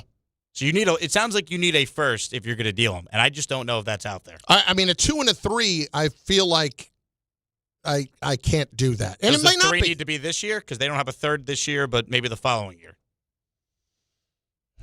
Again, I don't think I would do that. But all right, so any of the team, I'll give you a team that's interesting, that's been bad against the run, that has underwhelmed so far, but may not think that they're dead in the water. They certainly shouldn't think that they're dead in the water. How about the Bears? Bears are 5-3. Bears are bottom 10 against the run in the league. Like, they're barely in front of the Jets, the Titans. What about, and you're not going to do, you're not trading them to Buffalo. No you're not chance. trading them into the division. Absolutely not doing that. So then other teams we're talking about, Atlanta. Is Atlanta making that kind of a trade? I don't know. I doubt it. They just invested their 2 first-round picks in defensive linemen. Right. But they were all both pass rushers. That's true. But they I don't think have it's the capital. probably unlikely. They don't have their first this year, though, because of those trades. they That's made. right. That's a good point. That's right. Because they went back up and got Pierce, right? Anybody else? I mean, San Francisco? I mean, you got the Salah connection. I think San Francisco is a team to watch for either Will McDonald, Jermaine Johnson, and the one name we really haven't mentioned, Quincy Williams could be the Williams brother that gets traded because the Jets have already paid Jamie and Sherwood, and Quincy's a free agent at the end of the year. I think if Quincy got traded, I would be surprised if it wasn't to San Francisco. Does Atlanta need a linebacker? Because you have Jeff Ulbrich there, too. That's the other team. Yeah, it might be. But, I mean, I think Salah, if we look at the history here, Salah got the most out of him for sure. Oh, 100%. Like, he was never supposed to be this player. Look at what Bryce Huff is now doing, by the way, back with Robert Saleh and the San Francisco 49ers. All of a sudden, Bryce Huff, who was inactive for the Super Bowl with the Eagles, is now their best pass rusher in San Fran with Bosa out. You know, and in talking to people out there, I did one of the games earlier in the season, the game against Arizona. I think it was week 3. The thought on Salah getting him back or wanting to get him back is they just felt like the Eagles did not employ him. The Eagles asked him to do things that he just can't do. In other words, he can't stop the run. He's a pass rusher. Just let him go rush the passer. Yep. And then later in the year, or middle of that week, like around week 4, week 5, they were so bereft of defensive linemen, like they needed him to start trying to stop the run. So, I don't know. This is interesting to me. This is interesting. I'd love to know if people think you should trade Quinnen Williams. 800-919-3776. So let's hit it. Dave in the car phone is up on ESPN New York. By the way, I'll also get in some of the comments here on the YouTube page here momentarily. So by all means, check in there. Dave, what's going on, dude? How are you? I'm doing fine. I'm trying to find some positive energy here. I'm looking at the Jets, or either I look at the Giants. And you start looking at players that get removed from the organization, and they are successful when they go elsewhere. And, I mean, if Micah Parsons was offered for Quinnen by Dallas, why not take that deal? Like, you can't convince me the Jets are going to rebuild and do it was something. Quinnen plus a first-round pick is what they wanted. Okay, but here's the thing. There's a lot of young talent on this team. And if Quinnen goes, this is my perspective, how can you convince me or any other fan that they're rebuilding in the right direction? You're letting someone go and you're trying to make it look almost strategic, like he makes the most sense. You need to add, not at the trade deadline, but over time, add to a Williams. Not take that guy out of the equation. That guy's a killer on the football field. He's an impact player. I just don't understand. I don't understand them subtracting. It's just like, get rid of Breece Hall. You don't need a running back now. Like, they didn't need Barkley with the Giants. I'm like, but the guy's a high-quality player. How do you keep getting rid of these guys and convince people that you're trying to rebuild and build something? I don't understand it. Detroit was bereft of everything when they got there. The Jets aren't totally bereft of everything. Am I seeing this wrong? Dave, I think you're totally fair. This is not a 1-7 roster. This is not a full-on teardown. Like when the Jets traded a different Williams, Leonard Williams, a couple of years ago, it made sense because they were tearing the whole thing down. That's why they also then traded Jamal Adams. They were starting over. There's talent on this team. They've already extended Sauce and Garrett Wilson. There's players here. You have the offensive line solidified for whoever the quarterback is next year. You have Mason Taylor. Like, I don't want to just get rid of Quinnen, but if someone offers me a first, I got to consider it. This is not a dump of Quinnen by any stretch. This is, if I'm getting something high in return for Quinnen, and I'm a new regime, but I have to at least think about it. But do you honestly believe that right now it is all about coaching on the defensive side? I think a big part of it is, right? Because there are guys that we have seen play so much better with a previous staff, and you could say, well, Glenn needs to get his own guys in here. And my issue with that statement is, I hate that. He chose to retain these guys. He chose to bring back Michael Clemens, Tony Adams, Isaiah Oliver. They could have moved on from all these guys and brought in his, quote, guys. The only guy that Aaron Glenn brought in was Josh Reynolds, who played in Detroit 2 years ago, and it was not even on the side of the ball that Aaron Glenn coached. So I hate when I hear they got to get their own guys. They thought they had a team that was so horribly coached a year ago, they could come in, be a better coached team, and then win a lot more games. That was their thought. The idea that this was this big teardown, that is not how they operated from the beginning. They chose to split Aaron Rodgers' dead cap charge over 2 years, not take it all in one offseason so they could position themselves for 2026 and beyond. They thought they were a team that blew 7 leads in the fourth quarter a year ago. Hey, I'm Aaron Glenn. I'm Steve Wilkes. Tanner Engstrand. We're going to coach these guys up, and we're going to be a much better team. So there's players here. I don't want to just give anyone away for nothing. But if I got a first, I look at it as a Jet fan, knowing we're using our own first, Chris, on a quarterback this year. So if I could get a second first and still add another really good player, maybe it's a wide receiver next to Garrett for that rookie we're drafting, that to me, I could justify it. But I can't justify trading Quinnen Williams for a second-round pick and a fifth-round pick. I don't think that's enough for a guy who's still really good and only 27 years old. Bart Carlin, ESPN New York. Jake Asman in for Bart today at 800-919-3776, 800-919-ESPN. I've also got some pretty good comments in here from the YouTube chat that I'm going to get in here shortly as well. We've got audio files coming in just moments. Got to remind you, if you're a YouTube TV customer like me, you got to get the sports you... Thank you. You got to get the sports that you love on ESPN back, including college football, college game day, Monday Night Football, NBA, college basketball, and more. Act now. Go to keepmynetworks.com to get ESPN back. What an absolute disaster last night was at home trying to get the Monday Night Football game, because I have YouTube TV. All of the Disney channels are off YouTube TV. And I'm not saying this because I'm a Disney employee, partially, but I'm a YouTube TV subscriber who watched some of this crap go down with Fox and one or two of the other sports channels. I already have to go outside of YouTube TV. I signed up for it because of the NFL package. I already have to go outside YouTube TV to the Gotham Sports app. The worst app ever created. It's up there so I can see the Yankees and so I can see the Knicks and Rangers. Then what about the I got to subscribe to MLB for the Mets. I'm subscribing to 10 different things, and now you're taking ESPN away from me. Guess what? I'm out. I can't believe I'm saying this. I'm going back to cable. That's where this is all headed, is it not? No, we get access to the ESPN app, but like last night, for whatever reason, I couldn't log in. I was having problems with it, but that's just on my end. That had your password? It had something to do with my account. I don't know. I might have been fired this morning, and I didn't know.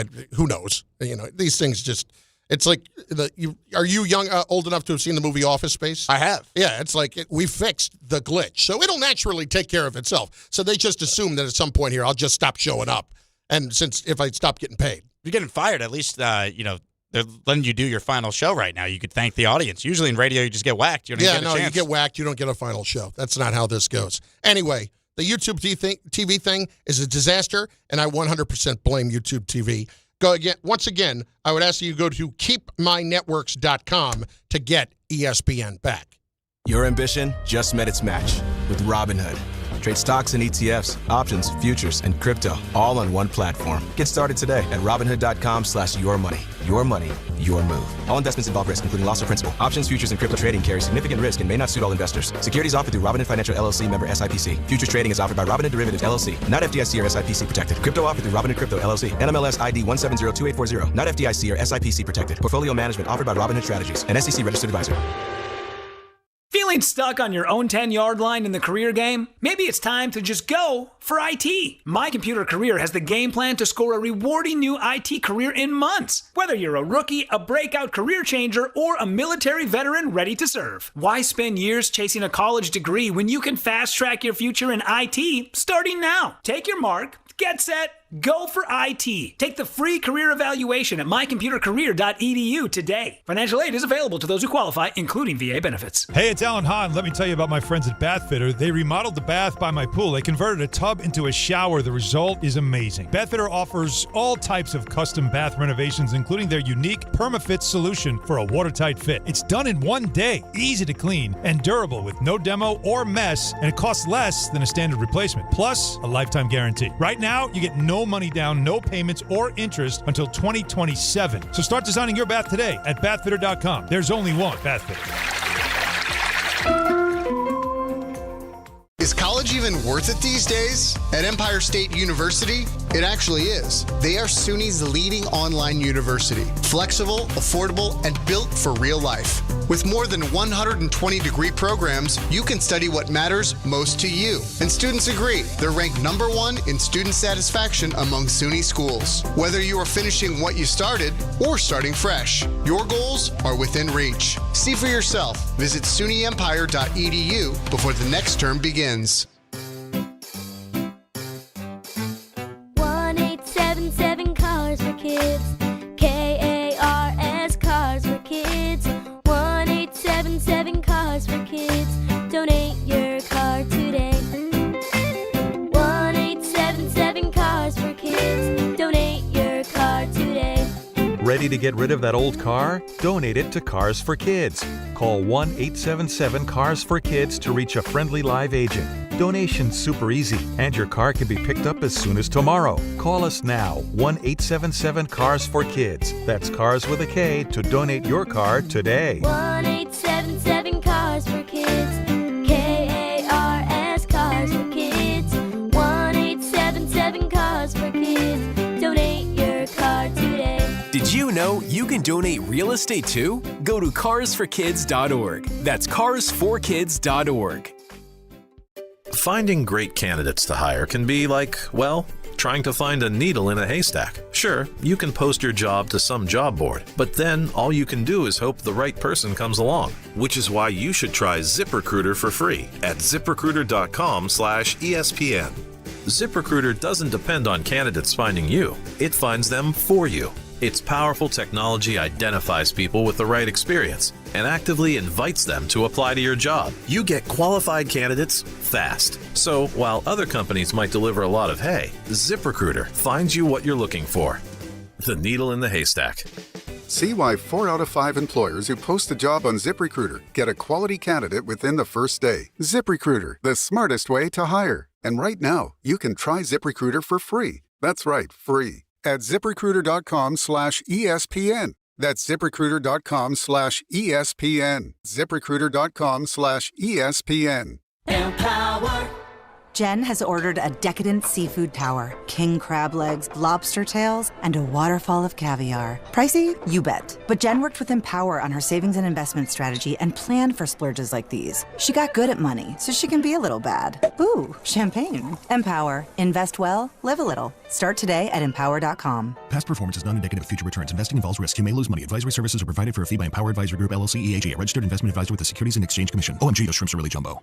Hey, fans! Welcome back to Fansville's Cheers and Tears. Oh. Okay, so everybody deals with losing, right? To a rival on a last-second field goal. Whatever, it's fine. I'm totally fine. But I cope with losing with an ice-cold Dr. Pepper. Those 23 flavors are so delicious. They totally wash away the pain of your college football team taking a big fat L. College football, it's a pepper thing.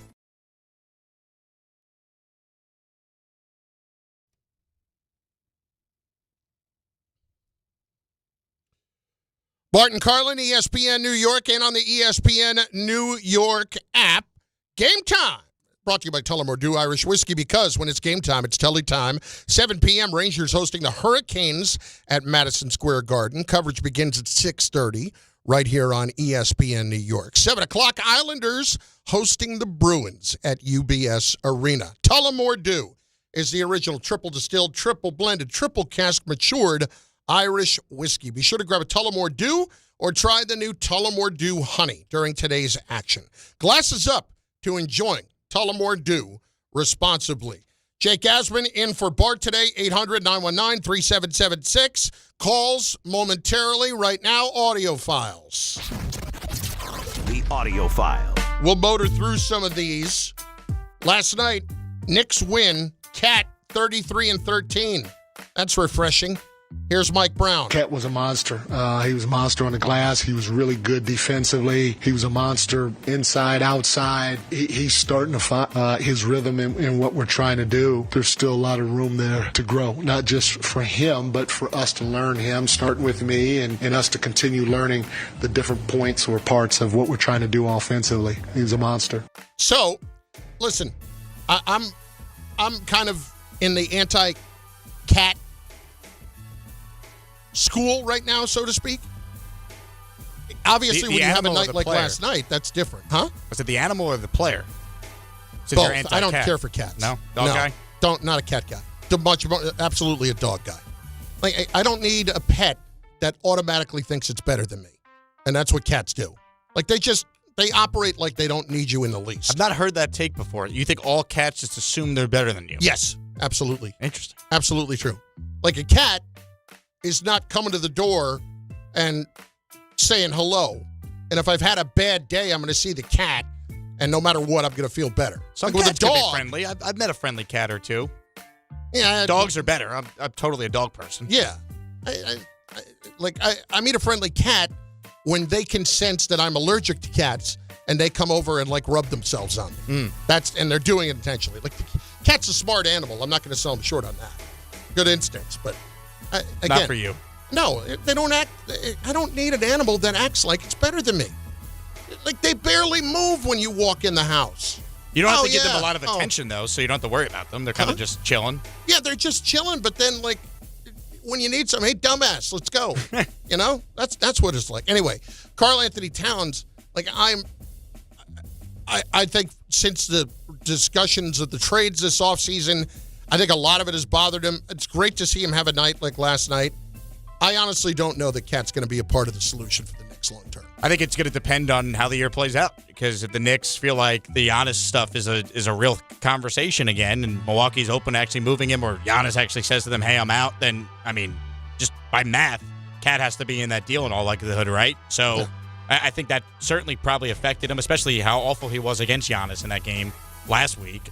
But, look, I mean, he looked great last night. You played the 1-6 Wizards, though, so let's see him do it against some other good teams here. And really, like, the Knicks are kind of in that, or at that point now, where they're a lot like the Yankees in the sense that the regular season, it's secondary. It doesn't matter. It's all about get into the playoffs and prove it there. They fired their head coach after they went to the conference finals for the first time in 25 years. So, like, it's tough to be that juiced up over Cat looking good against the Wizards on, November 3rd. I don't disagree with that at all. And here's the other thing. Let's start a poll over on the YouTube chat. Cats suck. Yes or no? Just cats, the animals. They suck. Do we spell it C-A-T-S or yes. K-A-T? No, C-A-T-S. I don't think Cat sucks. I don't think he's bad. I think the animals go to hell. Do you think he's unfriendly and thinks he's better than you? Maybe. I think he seems like a nice guy. He's a fellow Jersey guy. Good enough guy. Yeah, good enough guy. I don't know. I haven't really had any interactions with him, so I don't know. Was that a cat drop I just Yeah, did? I think that's... Or was Harvey actually Yeah, that's doing that? Okay. Was he meowing? No. Yeah, let's maybe, tighten it up a bit hard. How about that? Next, trade. We have a trade that has gone down in the NFL. Raiders just traded Jacoby Myers to the Jaguars for a 4th and a 6th round pick. So do with that what you will. I guess they've got 2 4ths now for next year. Jacoby Myers, good possession receiver, just good overall, solid receiver, but also a rental. And Jacksonville's had issues with Thomas getting hurt and now Hunter getting hurt as well. So makes a little bit of sense, but I didn't really, it was not somebody that I would have looked at for the Giants from the standpoint of trying to help Dart get better this year and help his development. You're not trading away 2 picks for a guy who might not be on your team next year, especially when there's a lot of Giants fans, and I know you feel this way, and I think I do as well. You don't want Joe Schoen making all these moves now because we don't necessarily want him back as the general manager next year if this team once again finishes with one of the 3 or 4 worst records in the league. Jerry Jones. I'm assuming that this is coming from the post game last night of a Just wonderful game for him. 27-17.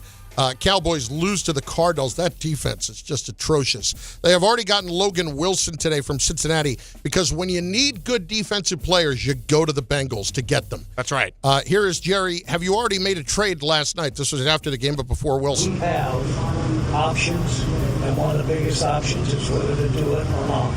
There is no trade right now. That could not have been the trade of which he was speaking. You don't think Logan Wilson for a seventh moves the needle? No. I don't think that's the one he was talking about where he said, we have options, but we haven't decided whether or not we're going to do it yet. I don't think that was holding him back. We all do have options. He's not wrong. I guess philosophically speaking. Speaking of which, options at quarterback for the Arizona Cardinals. Jacoby Brissett playing well again last night. Here is Jonathan Gannon on if Kyler Murray's the starter when he's ready to come back. Will Kyler still be your starting quarterback when he returns? Yeah, nothing's changed on that. Yeah, I got nothing to add on that, guys. Yeah, in other words, I'm not talking about that right now because I don't have to. It's a good point. I mean, why create a quarterback controversy if you don't even know the status of Kyler Murray for next week yet? Do you have any interest if he becomes available in a trade for Kyler Murray? Absolutely not. Because to me, he's a guy that, while talented, he's never healthy. He's undersized. I don't want to make an investment where I'm bringing in Kyler Murray. He's already been paid like a top 10 guy. He hasn't played like it. I'm good. I do not want anything to do with Kyler Murray. If I'm the Jets, I'm looking to draft my own guy just like the Giants did, and hopefully they pick the right guy, and even if they pick the right guy, hopefully they have the right infrastructure around that player to have a chance to succeed. Dianna Russini on with us earlier today, if you've not heard it as of yet. She gives us what she is most interested in seeing with the Jets as the deadline approaches. I can tell you, the Quinnen Williams one is the one I'm watching. I think teams around the league right now think that the Jets are at least more open to having a conversation about it than they were just a few days ago. So I think if there's going to be any movement, I could see that one being it. Boy, I tell you, if he gets moved by 4 o'clock, I'll be surprised, but it better be a first-round pick. You cannot justify trading a guy who's a former first-team All-Pro, 27, in his prime. He is a team captain, the longest tenured Jet, unless the return is so good that even people who don't want to move him can say, I at least understand it. When they traded Jamal Adams, when Joe Douglas made that deal, I was in the camp of don't trade him, but when I heard they got 2 first-round picks for a guy who was a bigger liability in pass coverage than Ryan Gosling was, and remember the Titans, I was all about it. Like, it has to be that type of deal where even someone who doesn't want to move Quinnen can understand the thought process in moving him. I had even forgotten that Ryan Gosling was in Remember the Titans until you said that just now. Horrible. I mean, it was D. Milner level of bad. Yeah, that's for those pretty who remember bad. him. Oh, Kyle Wilson. How do you forget? Oof, Kyle Wilson. Damn. Brian Daboll, are you hoping that Joe Schoen is active at the deadline? Focus is for me is the guys that are on this football team and doing what we can do to help them improve, and that's where my focus is. I'm glad we're saying nothing. I would say that he is hopeful that the two of them can do anything they can to save their jobs at this point. He got into it with Jordan Renan yesterday. It was very entertaining. What else is new? Jordan was like, well, you keep saying you want to improve, but like, mind sharing like any sort of specifics on what you're working on? And then he did the cliche, all the fundamentals, tackling, understanding assignment football. I'm just like, great, so nothing. Yeah, pretty much. He is, I don't know how you can keep both of them. I do not know how you can keep either one of them. And nothing that happens today would shape my opinion in a different direction at all. Not at all. They got to win games if they're going to be back. And it doesn't feel likely, but as crazy as it is, there's still 8 games to go. And as unlikely as it is for them to, go 6-2 over their next 8, that's the type of stretch they're going to need, with the quarterback, of course, playing well for them to be back. Right now, who do you believe ends the season with more wins? Jets or Giants? I still think it's the Giants because I have more confidence in their quarterback situation than I do the Jets. It wouldn't shock me if Fields goes right back to what he was the previous 2 games where they didn't score an offensive touchdown against a good Browns defense this Sunday. I mean, the Bengals defense, I'm watching them against the Bears on Sunday. That is the worst defense I've ever seen. I mean, they are horrendous. So it wouldn't shock me if the Jets, once again, even with Garrett Wilson likely back Sunday, struggle again. And this is a team that if the defense shows up, they'll be in the game. But a lot of times the defense won't show up, and you won't have the offense like what you had in Cincinnati to make up for it. Bart Carlin, ESPN New York, calls next. 800-919-3776. 800-919-ESPN on the Jets and the Giants leading up to the deadline at 4 p.m. this afternoon. Jake Asman in for Bart on ESPN New York. Friends, it's football season, the best time of the year. You should be out there tailgating, cheering on your team, and enjoying every Sunday. But if you're dealing with neck pain, back pain, sciatica, or nerve pain, even getting off the couch can feel like a challenge. You don't have to live like that. There's help. Dr. Jay Shaw at Sandwell Pain is New Jersey's top pain specialist. He's Ivy League trained, double board certified, and is dedicated to helping you get back in the game. Here's what makes the difference. No surgery, no scars, no long recovery, no pain medication. Just precise, non-surgical image-guided procedures that deliver real results. Dr. Shaw treats neck pain, back pain, joint pain, migraines, nerve pain, and sciatica with a plan that's customized for you. Same-day and next-day appointments are available, and with offices in Woodbridge, Livingston, and Inglewood, relief is always close. So don't let pain keep you on the sidelines this season. Visit SandwellPain.com to call, text, or book online. Most major insurances are accepted. That's SandwellPain.com. Relief is closer than you think, and it starts today. All your favorite NBA players are back, and DraftKings Sportsbook, an official sports betting partner of the NBA, is the place to bet on NBA stars this season. With more markets open for more of the game, DraftKings, the #1 sportsbook for live betting, is live when others aren't. New customers, bet just $5 and get 3 months of NBA League Pass. Plus, score $300 if your bet wins, paid in bonus bets. Download the DraftKings Sportsbook app and use code WHSQ. That's code WHSQ. Bet $5 and get 3 months of League Pass, plus get $300 in bonus bets if your bet wins. In partnership with DraftKings. The crown is yours. Gambling problem? Call 877-8-HOPE-NY or text HOPE-NY 467-369. 21 and over. New York only. Eligibility and restrictions apply. Bet must win to receive bonus bets which expire in 7 days. Minimum odds required. NBA League Pass auto renews until canceled. Additional terms at dkng.co/audio. Limited time offer. Did you know women account for 2/3 of all Americans living with Alzheimer's and 2/3 of all Alzheimer's family caregivers? Join the Alzheimer's Foundation of America at its Women Empowerment Forum on November 5th in Amityville to learn practical ways women can reduce their risk for Alzheimer's and enhance quality of life for themselves and their loved ones living with Alzheimer's. For more information or to register, visit alzfdn.org or call 866-232-8484. Dave Rothenberg here to tell you about my friends at Bath Fitter. Now, they converted my kids' bathtub to a shower and did an incredible, really an unbelievable job. They offer all types of custom bath renovations, including their unique PermaFit solution for a watertight fit done in just 1 day. Durable and easy to clean with no demo or mess and lower cost than a standard replacement. And a lifetime guarantee. Right now, no money down, no payments, no interest until 2027. So start designing your bath today like we did at bathfitter.com. There's only one bath fitter. At Uline, the prevailing opinion is, if you don't live it, you don't believe it. The people at Uline believe in hard work, and they live it by being there 24/7 to answer your call, having 41,000 items in stock, and offering same-day shipping from 12 locations across North America. Business owners, sellers, buyers, shippers, and packers believe it. Uline is the hard-working, dependable source for your shipping and industrial supplies. Visit uline.com.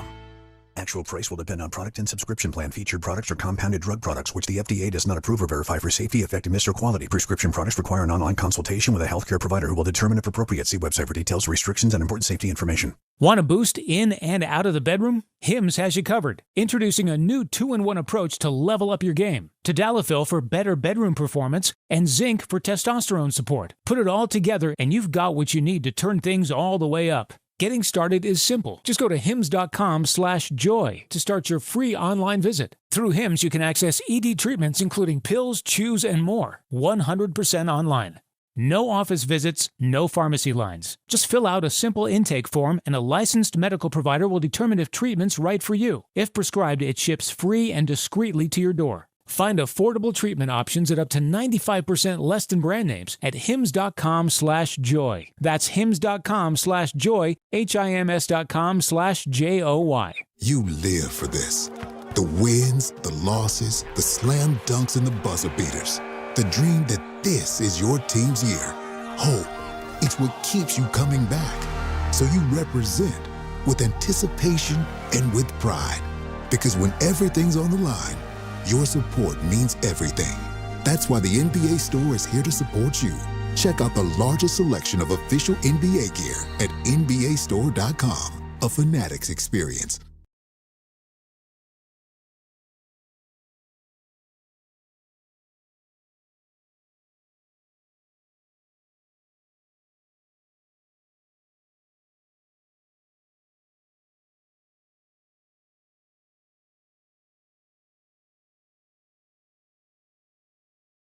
How long's the music been playing? I had my headset off. Like 10 seconds. Okay. 15 seconds. It was a good beat. It was jamming. Don't do that. No? Don't say the word jamming, or it was a good beat, or move my head in any direction. Either. That's any fair. of it, none of it. That's fair. I don't say this about many people. You're whiter than me. Oh, 100%. Yeah, absolutely you are whiter than me. I take great pride in it. I don't know that I would put it quite like that. I don't know what I don't know. I know, but I would rethink how you put that. Yeah, I would like to reword a minute that. ago. I take Not great quite pride the way I in would being go with who it. I am. Let's get to some calls, shall we? 800-919-3776. Tessa in West Caldwell is on ESPN New York. Tessa, what's going on? Hey, guys. Thanks so much for taking my call. Carlin, you're crazy, but I get why you said that about what you just said, Jake. But anyway, listen, really quick before I make my point about the Giants, I just want to say that I might have to go all out and try to win these UFC tickets because at the end of the day, now that you said my best friend of me, Peter Rosenberg, is hosting, I actually have a vehicle with white walls. Well, then you got to... I would love for him to go ahead and clean those out. Okay, what do you got, a Bentley? No, a Cadillac. But go ahead, clean them up. Clean them up. He will get out you know there. What I mean? Let me tell you something. He will show up with a bucket, some hot water. He will be right out there washing that car down for you.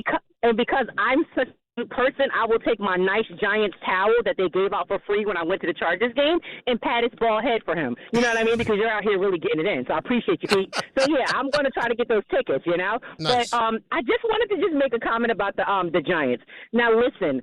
When you reside in the sewer like we do, you know, I really shouldn't be complaining about the smell, like the foul odor. I shouldn't because that's what we live at. However, you know, when I look at all these other teams that really have no household name defensive players, like let's just say KC, they have Chris Jones. But if you really heard what they kept saying in the game, they really don't have anybody else, but Spags has them playing at a high level.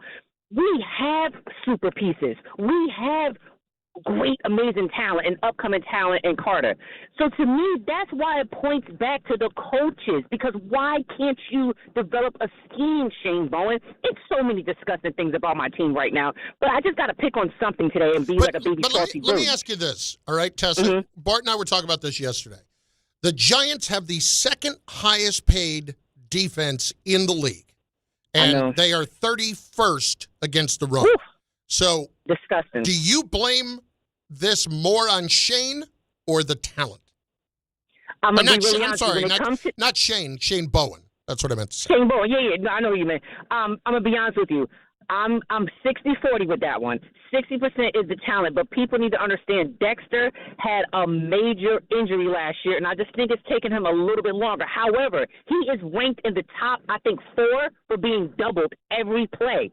So, but I think he just doesn't have that burst to get off of them like how he did last year. And that's a huge reason why our run is trash. They're thrashing us. He is a huge reason. So I do blame that, and then I do blame the schemes. I do blame mix it up. Mix it up. You know Dex needs help right now. You know he's getting doubled 24/7. So mix it up, Bowen. So I do think it's 60-40. I think it's 60% the talent, and I think it's 40% Bowen because he is a horrific coordinator. And when Harry said that, oh, you know, the way everything's going right now, you know, keep Daboll, he's the worst. He's terrible with time management. Yeah. He's terrible with calls. He needs to go. And you know I don't really call for people getting fired. But after the season, he needs to go. He is showing he's not a great coach. He's just not. Listen, Tessa, I just can't justify keeping him or Joe Shane. Like, it's 4 years now, man. Ray was just in here. We're talking about Shane with the draft. I mean, are we supposed to, and I know that last year's draft was good, but Neighbors is out right now. Do we look at Tyler Nubin as having an unbelievable year this year? It's been okay. I don't, Tyrone Tracy, am I still supposed to be pumped up by that as the 5th-round pick? Like, it's nice, but he also took Andrew Phillips, Theo Johnson, right? Like, all right, Theo Johnson can't catch a cold. I mean, the 2023 draft, right? Phillips is a good player. I mean, the 2023 draft, Deonte Banks, John Michael Schmitz, Eric Gray, Trey Hawkins, Jordan Riley, whatever, the 7th-round picks, but not good enough. Awful. And also, he took Evan Neal, who finally was active for this game this past week. So congrats to Evan Neal on that. Evan Neal was a top 7 pick. He can't play. How do you take a guy that actually can't play? It's not even like he hasn't lived up to his draft status. He's been inactive for most of the year. He's so bad. My point is this. Why is it that Jaxson Dart itself would make up for all of that? It was a good move, and it was a move that he had to make. But why would it make up for all of that? And I know people say, well, he never got a chance to draft his own guy. He did get a chance to pay Daniel Jones, and that was his decision. And also, don't you think, just in general, the fact that Daniel Jones, outside of this past week where he struggled against your team, has had this great season, makes Daboll and Schoen look worse? That they had this guy, we saw some potential with the year they won the playoff game in year 1, and then from that point on, they did nothing with him to a point where you actually had to get rid of him in the middle of last year, and now he's having success with a different regime? I think it's twofold. Number one, you certainly look at Daboll that way. Number two, I think you look at Schoen that way too, because the Daniel Jones that we're watching play now is not the same guy that played for the Giants, but that's because of what he has around him. Like, he got sacked, 5-6 times this past week. He had been sacked like 6 times all year, 7 times all year up until a week or so ago. So when he's got that and he's got Taylor and he's got everything else, point being to Joe Schoen didn't put anywhere near enough around him. And he decided 100%. To let Barkley go. Right. And they have not been able to find a wide receiver, too. I mean, to a point where you actually have people that say they got to bring in someone now to help the quarterback's development, which to me makes no sense, but it speaks volumes on the GM not doing enough to help his rookie. And, like, the 2 biggest excuses that you had for this regime, oh, well, Dave Gettleman screwed up the roster and the cap, so we need time. Can't use that anymore. They're in their 4th year. And the other one was, well, Andrew Thomas hasn't been healthy. If he's healthy, we're going to have a chance now that we have our quarterback. He's been playing every game since Dart's been out there, and you're still not winning. And let's be real, you're still getting blown out in a lot of these games. And Dart, I actually thought, played pretty good against the Niners on Sunday, and you still lost by multiple scores. So what does that tell you about the coaching and the overall talent on the roster? The quarterback can't make up for all of it. That's not fair to the quarterback. Bart Carlin, ESPN New York.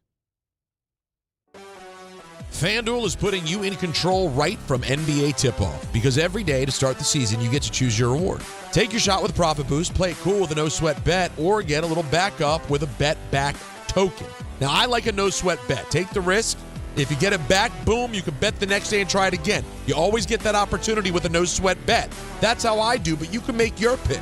Get in the game and play it your way. FanDuel is putting you in control right from NBA tip-off, because every day to start the season, you get to choose your reward. Take your shot with a profit boost, play it cool with a no-sweat bet, or get a little backup with a bet-back token. Head over to FanDuel.com/Peter to make your choice. 21 and over and physically present in New York. Opt-in required. Rewards are non-withdrawable. Restrictions apply, including bonus and token expiration. Leg requirements and max wager amounts. See terms at sportsbook.fanduel.com. For help with the gambling problem, call 877-8-HOPE-NY or text HOPE-NY 467-369. Tuesday with Don, Hahn, and Rosenberg. Are you starting to believe in the Knicks and Mike Brown's system? Speed pass, Sar, and throw it down with the right hand. Karl Anthony Towns has been dominant tonight. And will the Jets and Giants make more moves before the deadline? The Quinnen Williams one is the one I'm watching. I think teams around the league right now think that the Jets are at least more open to having a conversation about it. Don, Hahn, and Rosenberg today at 3 on ESPN New York and streaming live on YouTube. Make cancer screening a part of your annual healthcare routine. New York Presbyterian offers a full range of cancer screenings, including lung, cervical, prostate, colorectal, breast, and more. Regular cancer screenings could save your life by detecting cancer at its earliest, most treatable stages. Screenings are available across New York City and Westchester. Learn more at nyp.org/cancer screening. Stay amazing. New York Presbyterian.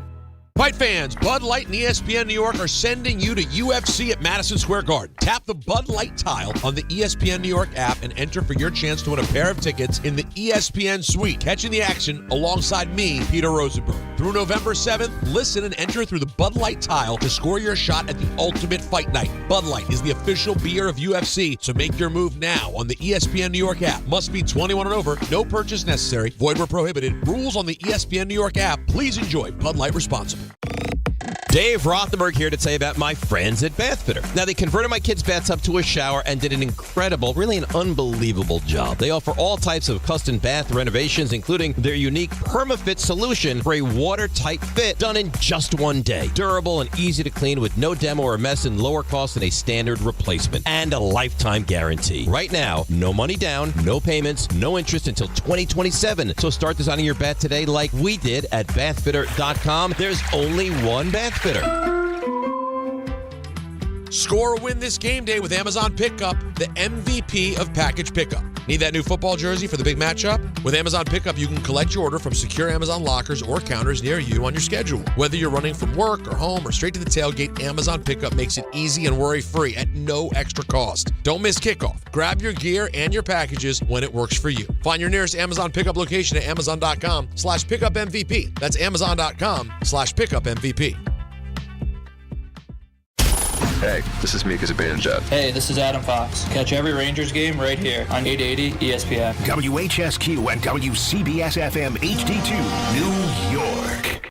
This is the story of the one. As a maintenance supervisor at a manufacturing facility, he knows keeping the line up and running is a top priority. That's why he chooses Grainger. Because when a drive belt gets damaged, Grainger makes it easy to find the exact specs for the replacement product he needs. And next day delivery helps ensure he'll have everything in place and running like clockwork. Call 1-800-GRAINGER, click Grainger.com, or just stop by. Grainger, for the ones who get it done. Tire care shouldn't come with extra costs or surprise fees, and it should be simple, straightforward, and stress-free. So at Midas, they're rolling out the limited lifetime tire guarantee. Included with every tire purchase with paid installation, you'll pay nothing for flat repairs, nada for flat replacements, zilch for tire rotations every 5,000 miles, and zero for other preventative maintenance. So with this limited lifetime tire guarantee, you'll pay a whole lot of nothing compared to what the other guys charge for tire care. That's a limited lifetime tire guarantee only at Midas.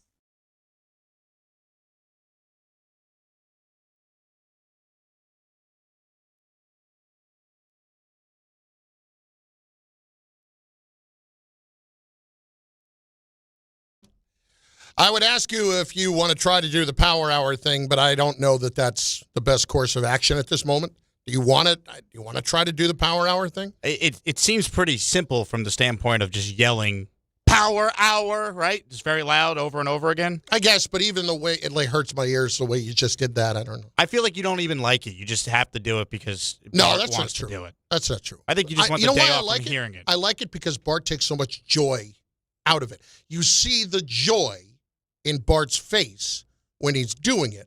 And when other people are happy, generally speaking, that does not make me happy. But in that case, it does. Do you think that's a character flaw of yours, that you don't like seeing others happy?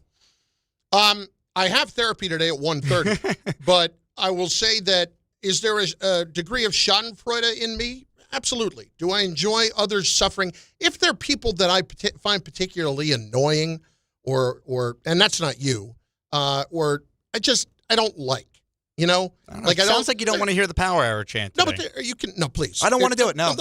Now you don't want to do it. No, it lost the appeal. If you were all in on it, if you were excited about it, we can't force the issue. How much do you, it strikes me that the level of Jet fan that you are, this would probably not be the case.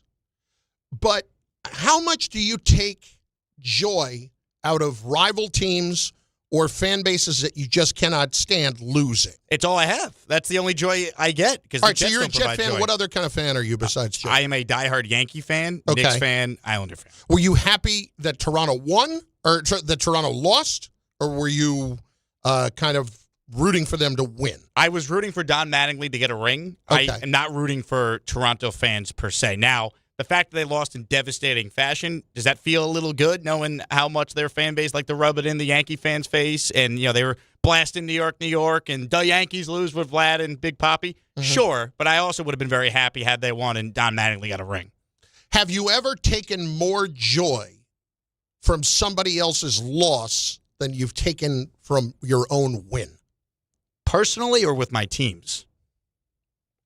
Anyway. I'm trying to think. I don't think so. I think I still enjoy the joy of winning more than seeing, a team I hate lose. That said, I had to do local radio in Houston for almost 6 years as a big Yankees fan, as the Astros are destroying, the Yankees. So seeing the Astros' demise, I root for it every day just because of all the PTSD that they've caused me. I root against every Boston sports team because of, that natural rivalry. So I definitely root against my rivals, but I'd rather see my team win than my enemies lose. Okay, that's fair. The only time where I would really say that I would have taken more joy out of somebody else's loss, and this is going to be heresy on many fronts, was the 2001 Yankees. Really? Yes. Number one, everybody's rooting for him because of 9/11 and all that. Me? No, I'm rooting against them. I don't want to see them win. That was at the pinnacle of my hatred of them from really, 95 to about 05.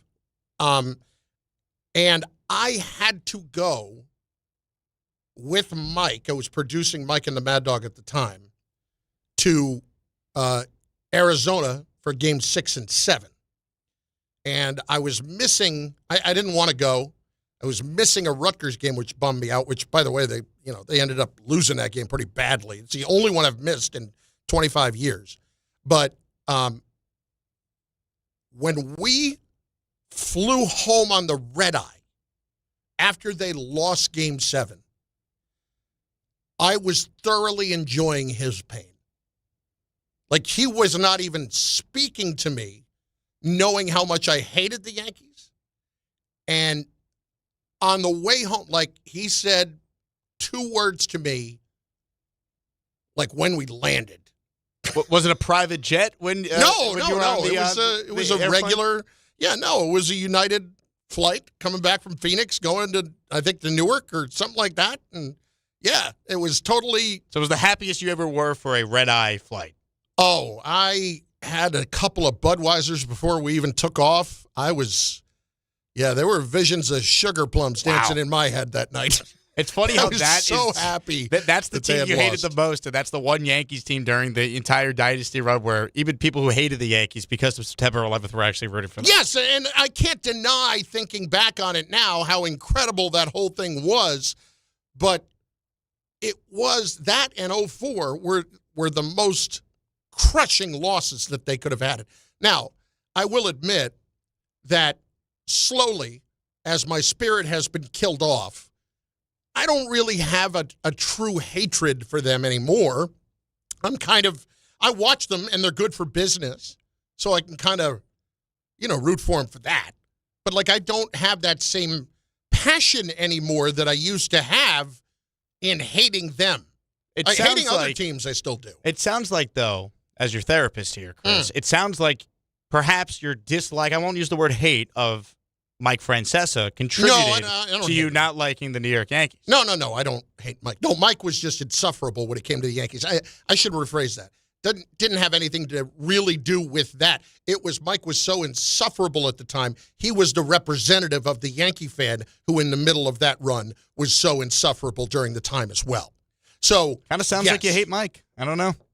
I mean, do you think I would honestly have a problem saying that? Where's Andrew Marchand? After all Chris of Carlin this, do you think Mike I would Francesa? have a problem saying that? I wouldn't. I don't hate anyone. I don't hate anyone.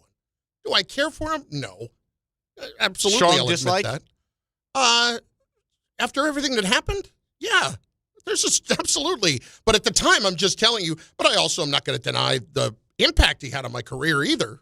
So it goes both ways, but nobody cares about that. It's just kind of I'm just fascinated by other people and how much joy they take out of hating another team. I definitely, as a football fan, have to find that joy because of how bad the Jets have been, right? So seeing New England lose or the Bills not get to a Super Bowl, like that, I do enjoy that. Like, I've rooted for the Chiefs. There were some Jet fans who were like, I'm tired of the Chiefs. I'd rather see, the Bills get to a Super Bowl. I'm like, whoa. You can say whatever you want about the Jets, but the one thing they still have over the Buffalo Bills is that the Bills have never won a Super Bowl. Right. Don't give them a chance to win their first Super Bowl. Don't give them that opportunity. And then I remember I was taking calls on this station last year when it was, hey, Yankee fans, do you want the Subway Series? And I'm like, no, I don't want the Subway Series. I don't want the stress of, as a Yankee fan, losing to the Mets. Like, if you lose to the Mets, you never hear the end of that. And if you beat the Mets, you're supposed to beat the Mets. It's not, and you don't get to enjoy the full World Series experience. That is a no-win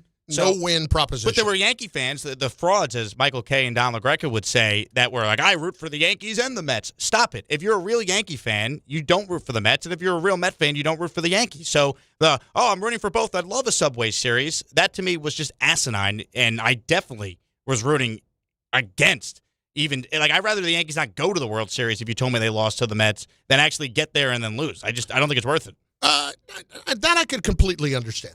I could completely understand that. I don't want to see a scenario where I feel like I can't win.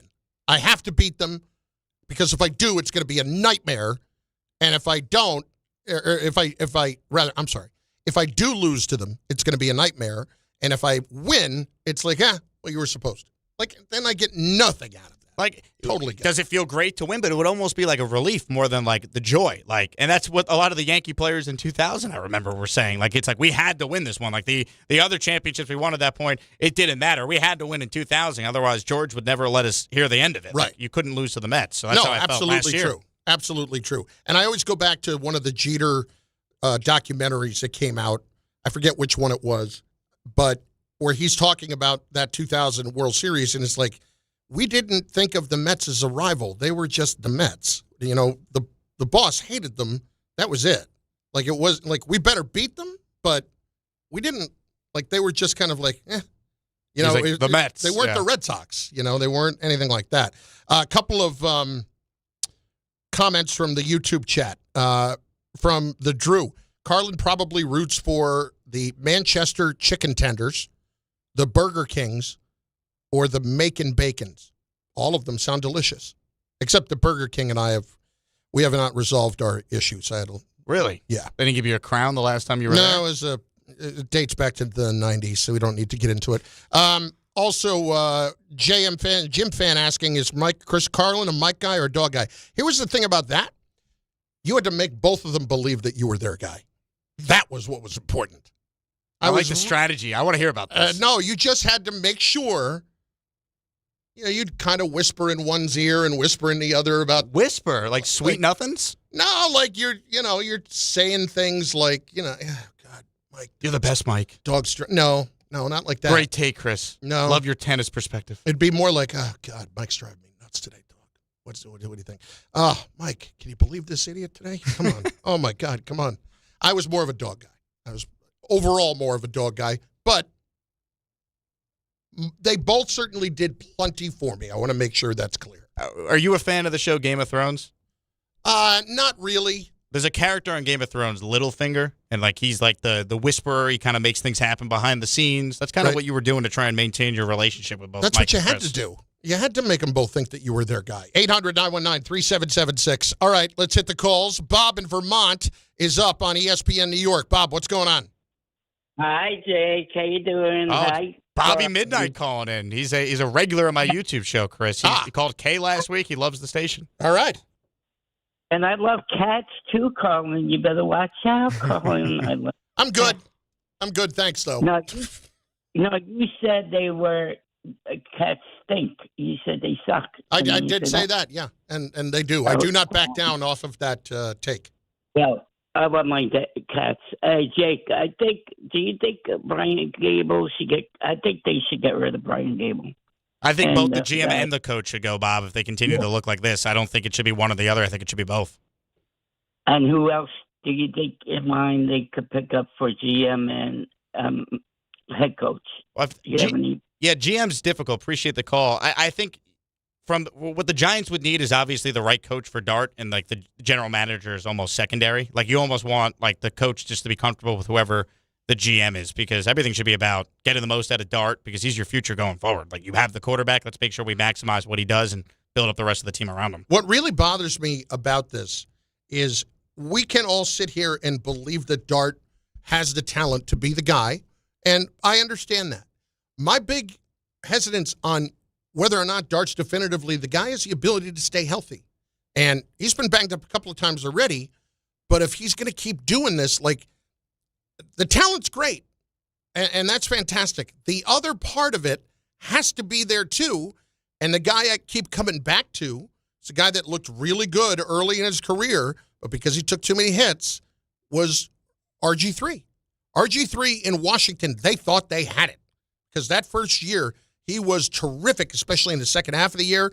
And in the second year, he was pretty good too, but it was like it just fell apart because he took way too many hits, and that's really what the biggest problem was. Well, honestly, I'm sure Peter could talk about this. I heard him yesterday with Allen. Like, got to be a lot of PTSD coming up with RG3, watching Jaden Daniels go down the way he did. He's missed already some time this year. Then he's in a game when they're down 38-7 with a couple minutes to go in the fourth quarter. Which was just mindless the other day. Crazy. I don't know what we're doing. But as somebody that bet the under on Washington, okay. It was a dumb decision. I bet the Seattle Seahawks on the spread on Sunday, and my analysis was they're not going to lose with those throwback jerseys. I mean, those things were awesome. Yeah, I do like those Seahawks throwback jerseys. Tommy, Jersey City, next. ESPN New York. Tommy, what's up, brother? Chris Carlin. Tommy. Jake, my brother. Jake, my brother. Hello, Tommy. What is going on, guys? Good afternoon. Good afternoon. Good afternoon. Man, you sidetracked me on just one point. I got a couple Jet points. We talk about the Jets with me. Diehard Jet fan. Jake, it's OG Jet fan. You know who I am. I call him a regular on your show. Support Jake Asman all the time. When it comes down to like when you were talking about like the Jets like root for a team to lose, when you lost for so many years like the Jets have, like I that's all I can root for is for the Bills, Patriots, and Dolphins to just get destroyed every week because I'm so used to us losing. Like my dad is a Jet fan, but he gave up on him, and he was rooting for Kansas. He was rooting for Buffalo because he's tired of like the Kansas City talk. Hell no! Like I hate their fan base. I hate their coach. I mean, their quarterback is excellent, but we don't have him. And I root for them to lose every single week just as hard as I root for the Jets to win because we have nothing. We don't win. So that's the only thing I can root for. So you want, if I'm going to be miserable, everybody else is going to be miserable. I respect that. Pretty much. I have no problem with that. If I can't find happiness, I don't want you to find happiness either, especially a team like the Bills because the Bills, they were the Jets before Josh Allen, right? They had a 17-year playoff drought. They had never won a Super Bowl. Like, I don't want them to win a championship and continue this run of dominance. Like, I want to see them get close and keep having heartbreak because that's all I could really enjoy in the months of January and maybe February because the Jets are never playing meaningful games in those months. No, absolutely not. I get it. And when you don't even have a sniff at it is when it gets harder and harder. And that's what it's been entirely too much. David and Elizabeth has been patient. D, what's going on, dude? How are you? What up, Carlin? Jake Asman. What's going on, fellas? What's up, David?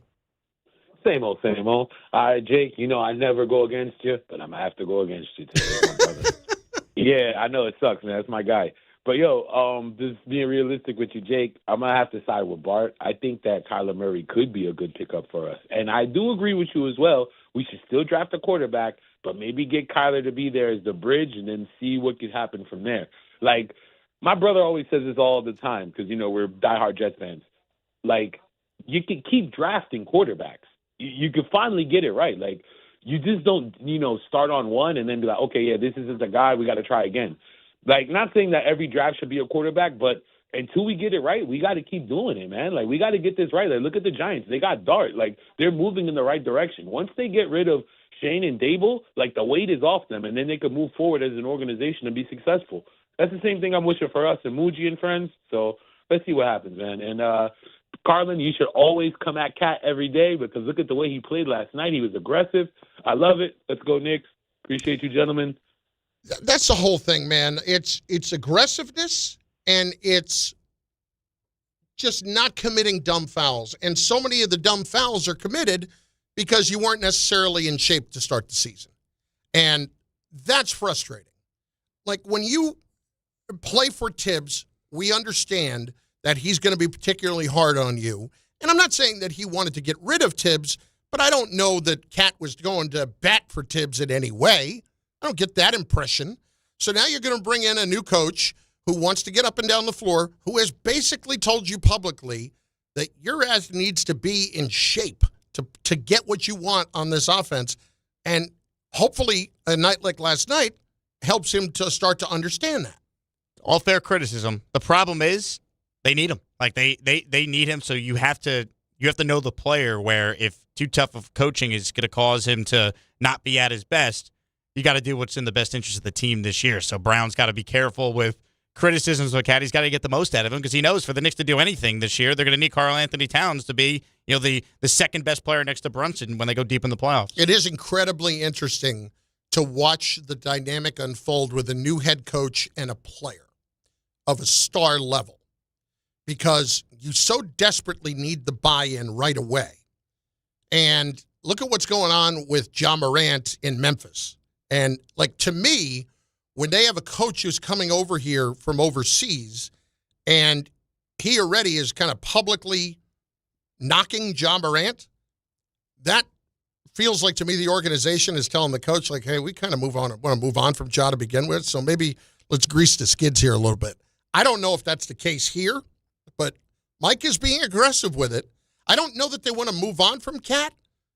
I absolutely believe that if the Giannis thing ever came together, they would absolutely do everything they could to make that happen. I think you have to. I like Karl-Anthony Towns. I understand that he's not the perfect player. No one is. But if I could get Giannis and put him next to Jalen Brunson, I'll figure out the rest of the roster, because I have two of the best 10 players on your team. Certainly two of the 5 best players in your conference, which is right there enough to probably get to the NBA Finals. Sean, Long Island is next. ESPN New York. Sean, what's going on, dude? Sean! Did I hear Sean? How you doing, Carlin? Can you hear me good? There he is. What's going on, bud? Yes. Can you hear me? Yeah. No. Maybe. Hear me now? Yes. Oh, my God, yes. Can you hear me now? Nope. Can't now. Call back, Sean. It's Bart and Carlin on ESPN New York. Come on. Can you hear me now? Yeah, I got you, brother. This was Dianna Russini on with us earlier in the show, and she was talking about, with the deadline coming up, what the Jets might be doing and the most intriguing part of what could happen by 4 o'clock. I can tell you, the Quinnen Williams one is the one I'm watching. I think teams around the league right now think that the Jets are at least more open to having a conversation about it than they were just a few days ago. So I think if there's going to be any movement, I could see that one being it. So there hasn't been anything as of yet. So we got about 3.5 hours to the deadline. You would think if they're going to move Quinnen Williams, it's at least going to be a first-round pick, because I don't know how you would justify moving him otherwise, unless it was multiple twos. Or how 2 are and you? 3, maybe. Maybe. You don't have a third. The Jets don't have a third this year because their brilliant former general manager traded it in the Hassan Reddick deal a year ago. So if they got a 2 and a 3, I actually think the Jets would probably do that. So if you're the Jets at the moment and you have that opportunity to do it, does it have to be a higher 3? Does it have to be, both of them this coming year? What does that have to look like if you're settling for anything short of a 1? I think the 2 needs to be this year. I think if you could get a 3 and it's the following year, then I think it's a debate. Like, would you rather a 4th this year with that 2 that you could use on next year's team, or would you rather have an extra 3 the following season? I don't know what the Jet thought process is. Here's what I want: assets. If I'm trading Quinnen Williams, I'm doing it because he's in his prime right now. I'm going to have to pay him again soon, and I am presumably going to have a rookie quarterback next year. To make sure that I get the rookie quarterback that I need in this draft, I have to have as many assets as I can.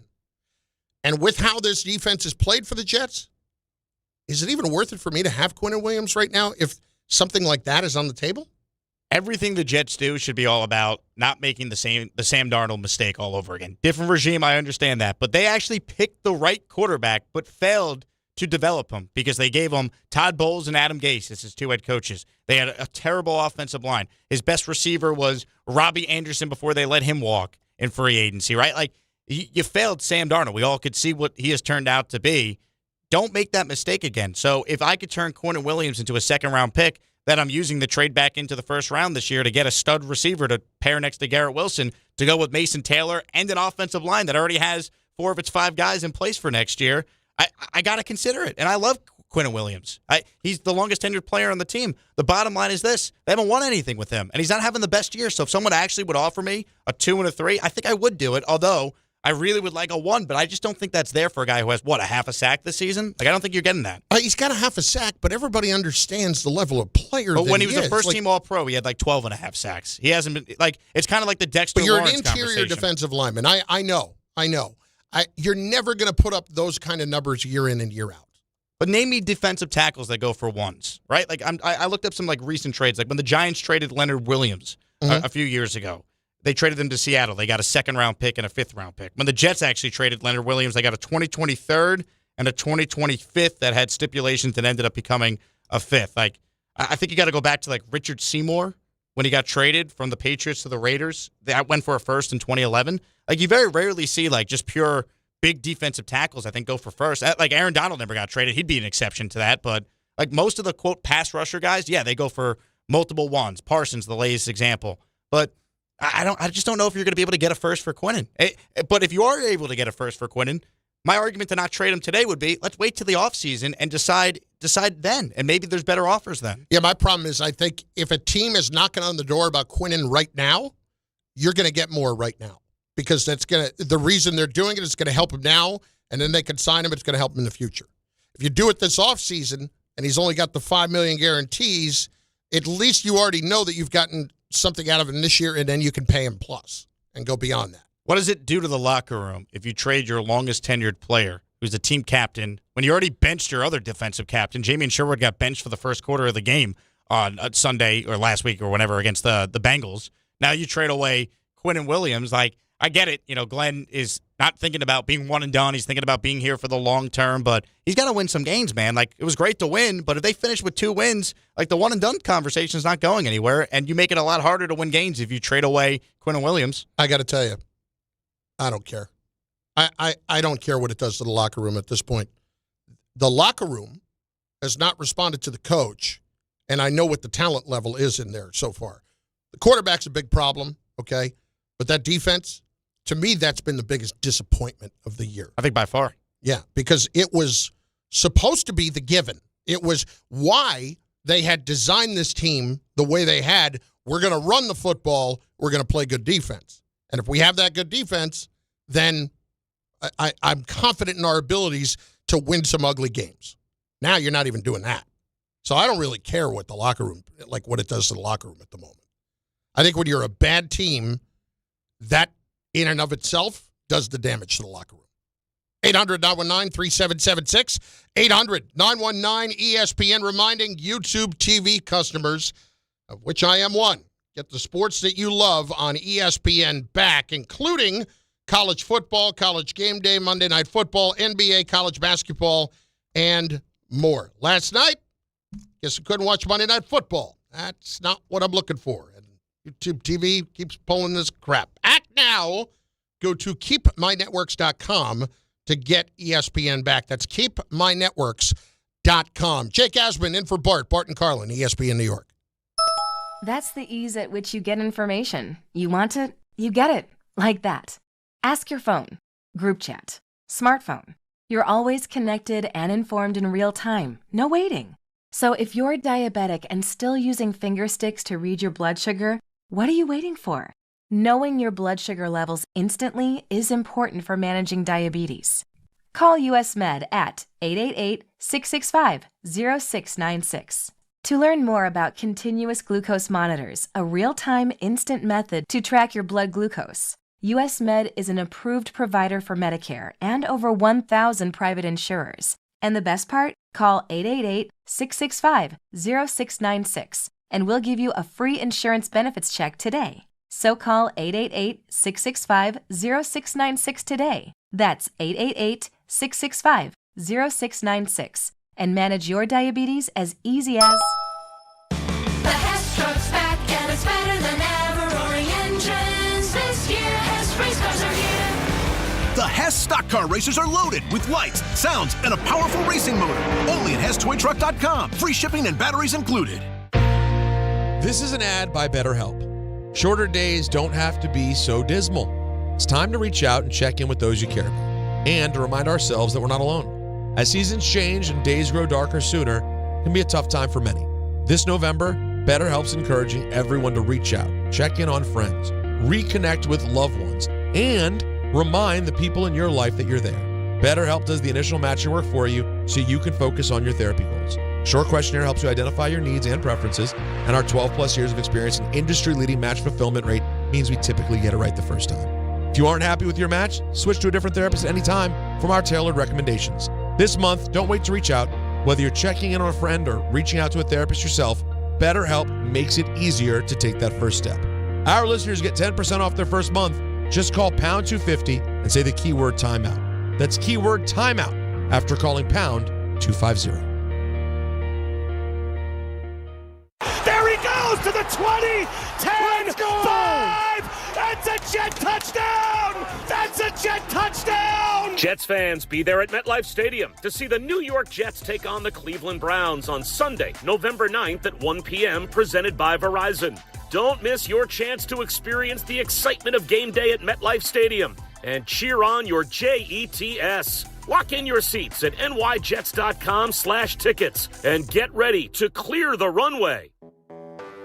When you're hiring, have you ever felt like you're missing out on meeting truly great candidates for your roles? It seems impossible to find them, but they have to be out there somewhere, right? Well, they're not hard to find when you know where to go, and that place is ZipRecruiter.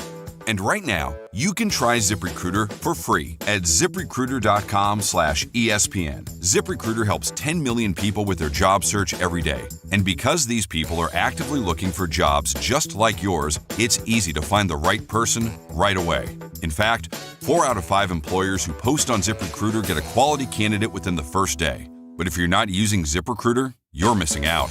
So see what it's like when the impossible is easy. When you go to ZipRecruiter.com/ESPN right now to try ZipRecruiter for free. Once again, that's ZipRecruiter.com/ESPN. ZipRecruiter.com/ESPN. Never miss out on great candidates with ZipRecruiter. YouTube TV customers, get the sports you love on ESPN back, including college football, college game day, Monday Night Football, the NBA, college basketball, and more. Act now. Go to keepmynetworks.com to get ESPN back. Hey, fans! Welcome back to Fansville's Cheers and Tears. Oh. Okay, so like everybody deals with losing, right? To a rival on a last-second field goal. Whatever, it's fine. I'm totally fine. But I cope with losing with an ice-cold Dr. Pepper. Those 23 flavors are like so delicious. They totally wash away the pain of your college football team taking a big fat L. College football, it's a pepper thing. Paying extra for tire care is BS. You know, bad service. So at Midas, we're rolling out our BS-free tire guarantee, included with paid installation and tax on every purchase. You'll pay nothing for flat replacements, nada for flat repairs, and zilch for tire rotations every 5,000 miles. That's $0 for all that. So with this limited lifetime tire guarantee, you'll pay a whole lot of nothing compared to what the other guys charge for tire care. That's the BS-free tire guarantee, only at Midas.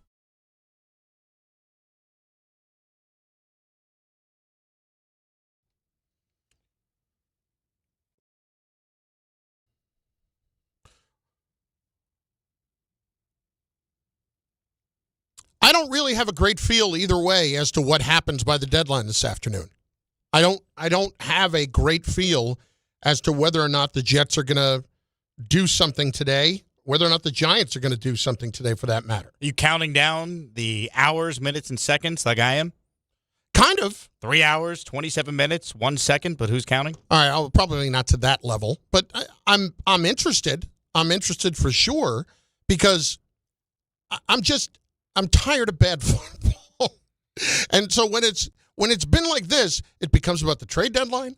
It becomes about the draft. Tankathon.com. Becomes about free agents. Tankathon. That's where I am right now. They have the countdown. That's what I'm referencing. Do they have the first number 1 pick right now? The Jets right now would pick 3 because they're 1-7, and you have the 2 1-8 teams, New Orleans and Tennessee, in front of them. Now Tennessee doesn't need a quarterback. Only because they played one more game, or do they have the stronger strength of schedule? The Jets have a stronger one. No, the Jets, at least according to this, they would have the number 1 pick if they all were 1-8.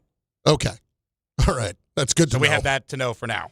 Will they get? Don't they get the Saints in a few weeks?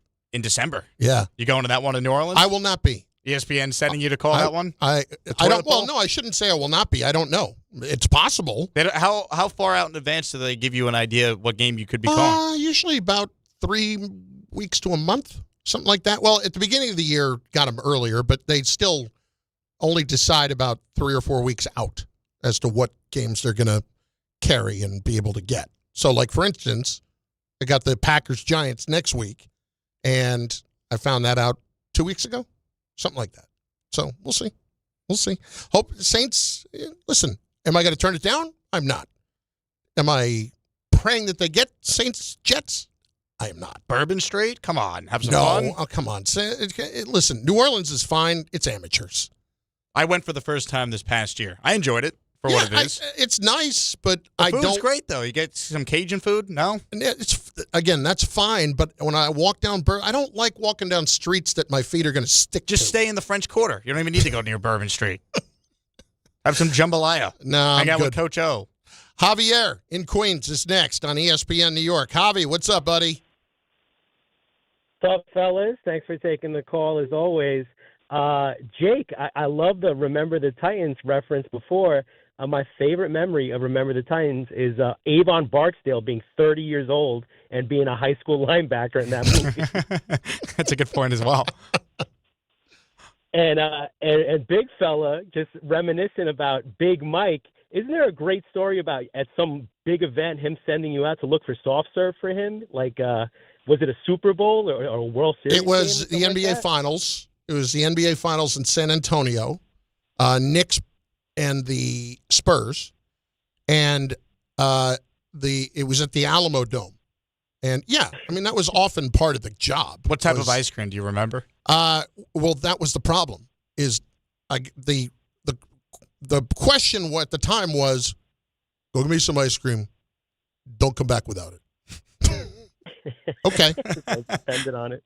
I was searching high and low in the Alamo Dome, and there was not one place that was selling ice cream. And I believe I absolutely spent 45 minutes looking.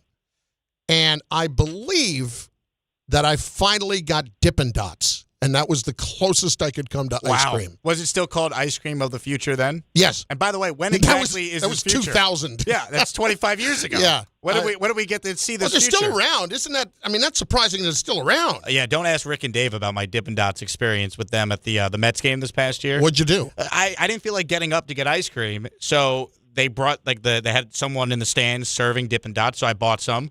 And it made a mess because it was like the hottest day of the year. It was like 95 degrees. It melted very quick. And when I went to use like my spoon, like some of the sprinkles splashed up. It got on like Rick and Dave's leg, and they were not very happy.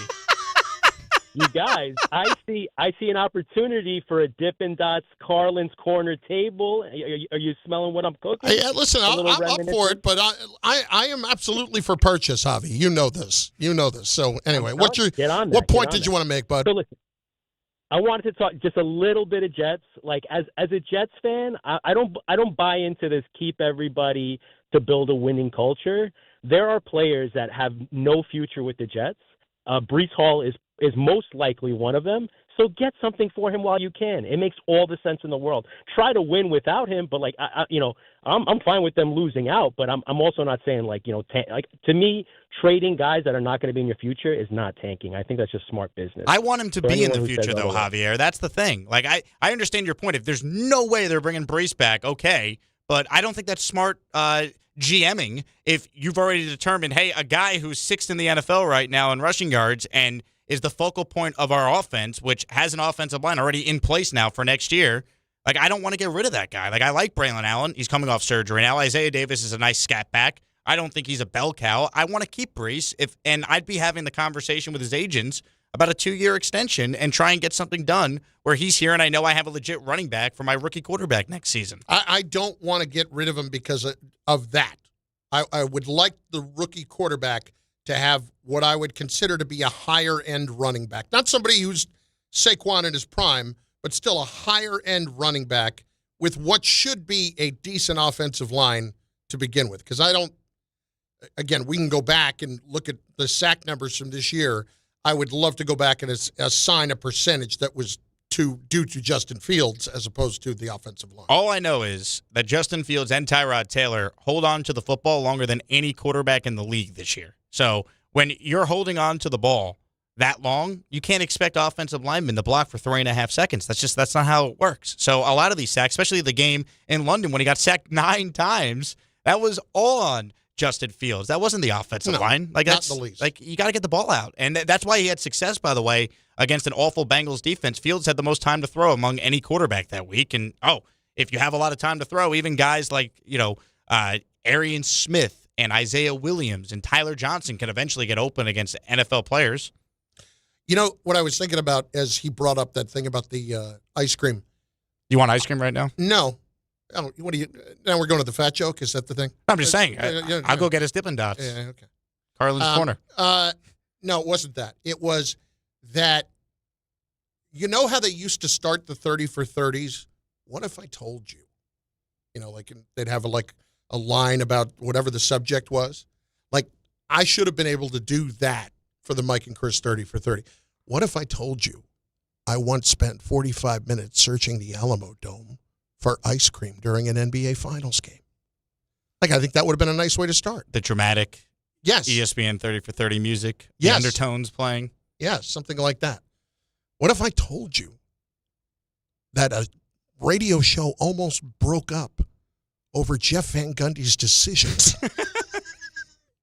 in Game 5 of the conference finals? What did Russo want request-wise? Mike wanted the ice cream. Was there a ridiculous Russo request? The Russo request was always, every day, that the newspapers that you got had to be the late city final edition. In other words, if it was not, don't just hand them a Daily News or a New York Post. If it is not the latest edition with the late games and the box scores, because he was such a Giants fan, wanted to see the box score if he didn't make it to the end of the game. Listen, this is not the late city final. I do not need a Metro edition, okay? That barely confirms the Mets played last night. Yeah, that was his big thing. And then also if you would order lunch, it would be, I will have prosciutto on a roll, a little mayo, no mustard. I love that. That's people have asked because I've met Chris a bunch, and he's from Syosset, so that's where I'm from. So I've known him a while.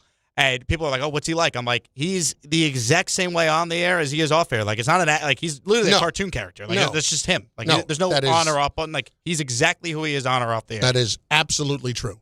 And you talk about somebody that would revel in other people's pain. Oh yeah, there's never been one who's been better at it.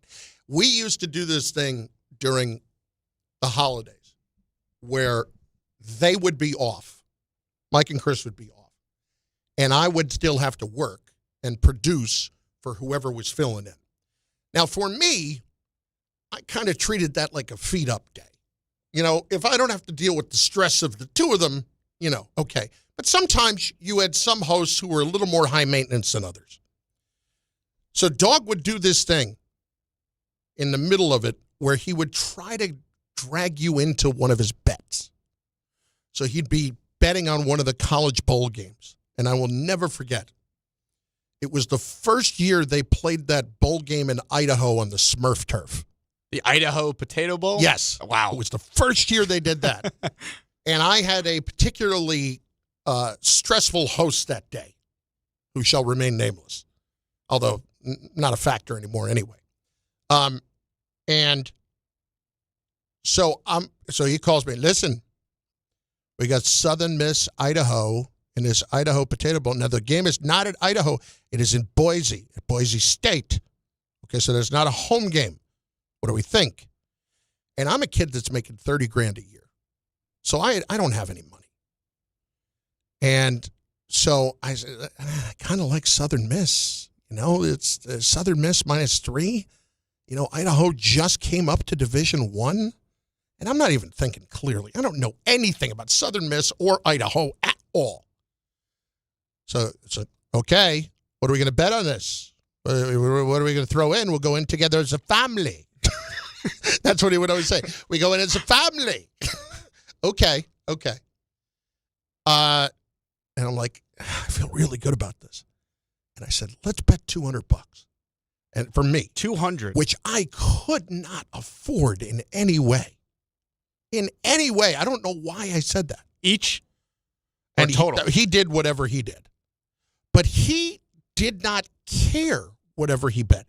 Because now we have just gone into what you call a doggy can't lose game. Because if you win, you're going to win money together.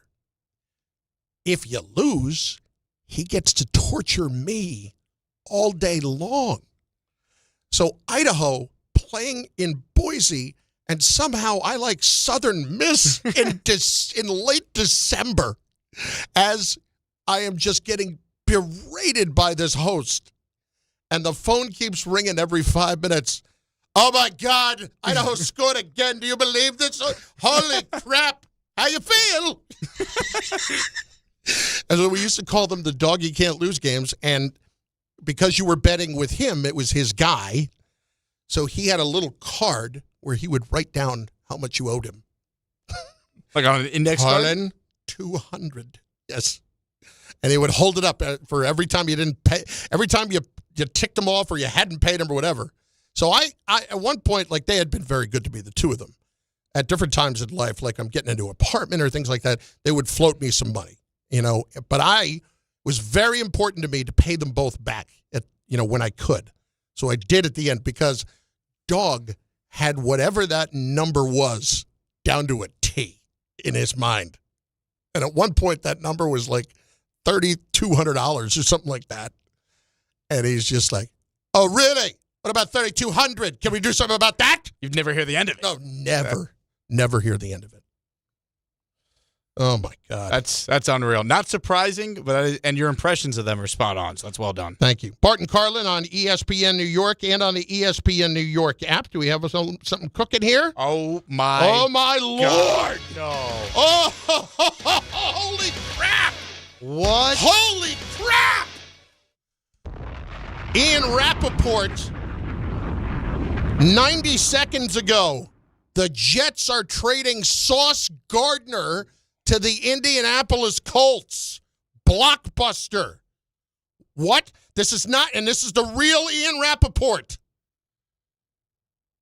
Dianna Russini now saying the same thing. The Jets are trading Sauce Gardner to the Indianapolis Colts. Sauce tweeted, New York, it's been real. What? They just signed him to an extension. They just gave him an extension that has not even kicked in yet. There's 2 years left on his rookie deal. They picked up the fifth-year option, so it's this year and next year. The extension does not kick in until the following 2 seasons. And we don't have the return yet, because that's how I'm going to No, we don't have the return yet, but you got to keep in mind a couple of things. I'm not talking just about the Colts side here, but the Colts are desperate for a corner and a high-level corner, and the Colts, because Charvarius Ward was hurt. Earlier in the year, they had the guy from Miami who retired, so they are in a mess here. The Colts are trading 2 first-round picks. Wow. According to Adam Schefter, to the Jets for Sauce Gardner. Wow. You feel better now? I feel a lot better, but I don't necessarily love it. Like, what's the plan? You just gave this guy a huge extension. He's a 2-time first-team All-Pro. I understand he doesn't have an interception this year, but if you watch Sauce, he's still been their best defensive player. He covers guys as well as anyone, and any advanced stat you want to look at. It's 2 first-round picks. I mean, the Colts right now, they'd be pick 32 technically, right? Like, it's going to be a late first this year. But I have to tell you, I love this trade for the Jets. I love this trade for the Jets, and I know what you're saying. I would look at a couple of things here. You did just pay him. This defense has been bad this year. Nowhere near as good I know he's a very good corner. They just maximized him, and they get the money off the books too, and you get 2 first-round picks for him. Like, even though it's a late one, if they do have a deep run in the postseason, I think this is a great trade for the Jets. They do have depth at corner. I'm trying to put myself inside the Jets and their thought process. Brandon Stevens, after a brutal start, who they paid from the Ravens in free agency, has actually played pretty well. He's been good. They drafted A.Z. Thomas out of Florida State in the 3rd round. He was excellent in his first game starting for Sauce, who had a concussion and didn't play in the game against Cincinnati. So I think they look at it like, okay, we already made a Brownlee trade earlier this year from the Titans. He's our new nickel. We traded Michael Carter. We have Stevens, who we paid, and we like A.Z. Thomas. Sauce, in their eyes, I think, became expendable, and they maximized his return. But, man, my initial reaction is I don't love it, because this is a guy that was supposed to be a foundational piece. You paid him, and this quickly you changed your mind and said we're good. I don't love it. So if you're just joining us, the Jets, according to Adam Schefter and all the other top-notch reporters out there, are trading Sauce Gardner to the Colts for 2 first-round picks. We'll step aside. Your reaction in moments. Bart Carlin, ESPN New York. Every 40 seconds, a child is reported missing. That's 2,000 children every single day. It's a heart-wrenching reality that we can no longer ignore. Find the Children is a non-profit organization dedicated to helping find missing kids. You can be a part of their mission by donating your unwanted vehicle, running or not. Call 1-800-294-0222. We guarantee that you will receive the maximum tax deduction. We provide fast, free pickup with 24-hour response. Call 1-800-294-0222. Find the Children provides crucial resources to help find missing children and educational materials to teach kids how to recognize and avoid predators. Our recovery programs have a proven track record of reuniting kids with their families. It's time to act. Donate your unwanted or unused car. Help us build a world where every child is safe. Pick up the phone and call 1-800-294-0222. Together, we can bring these kids home safely. This advertisement was paid for in partnership with Cars R Us and Find the Children. The Hess truck's back and it's better than ever. Roaring engines this year. Hess race cars are here. The Hess stock car racers are loaded with lights, sounds, and a powerful racing motor. Only at HessToyTruck.com. Free shipping and batteries included. If you've been injured on a construction site, then you need a lawyer who knows New York's unique labor laws. At the Parisman Firm, they have decades of experience handling construction accident cases and a proven track record of delivering huge results. Their team has already recovered nearly $1 billion for hardworking New Yorkers. From scaffold accidents to slip and falls and equipment failures, they've got your back. Call the Parisman Firm now at 718-WORKERS. That's right, 718-WORKERS, because your case is their cause. Get the justice you deserve today. To help those who want to be helped, but may not be able to afford it. That's what PGA Tour winner Grayson Murray had envisioned for a foundation before he sadly took his own life at just 30 years old. His parents channeled their grief into creating the Grayson Murray Foundation, carrying out his vision to help those struggling with mental health and addiction. To donate and learn more, visit GraysonMurrayFoundation.com. Every great team has its core players, but when the season gets tough, adding the right free agent can make all the difference. The same goes for business. At Robert Half, we found that 67% of companies surveyed plan to increase their use of contract talent to handle workload peaks and backlogged projects. With Robert Half's specialized recruiters' experience, combined with our award-winning AI, you can quickly find the skilled candidates you want. At Robert Half, we know talent. Discover how we can help at roberthalf.com/talent. A SoFi personal loan is here to help you achieve something once thought impossible: overcoming high-interest credit card debt. Walk the tightrope of your finances with one low, fixed-rate monthly payment, no fees required, and as soon as the same-day funding. That's right. Pull off your own debt-defying stunt with a SoFi personal loan. Visit SoFi.com/trick to learn more. Loans originated by SoFi Bank, N.A., member FDIC. Terms and conditions apply. NMLS 696891. YouTube TV customers, get the sports you love on ESPN back, including college football, college game day, Monday Night Football, the NBA, college basketball, and more. Act now. Go to keepmynetworks.com to get ESPN back.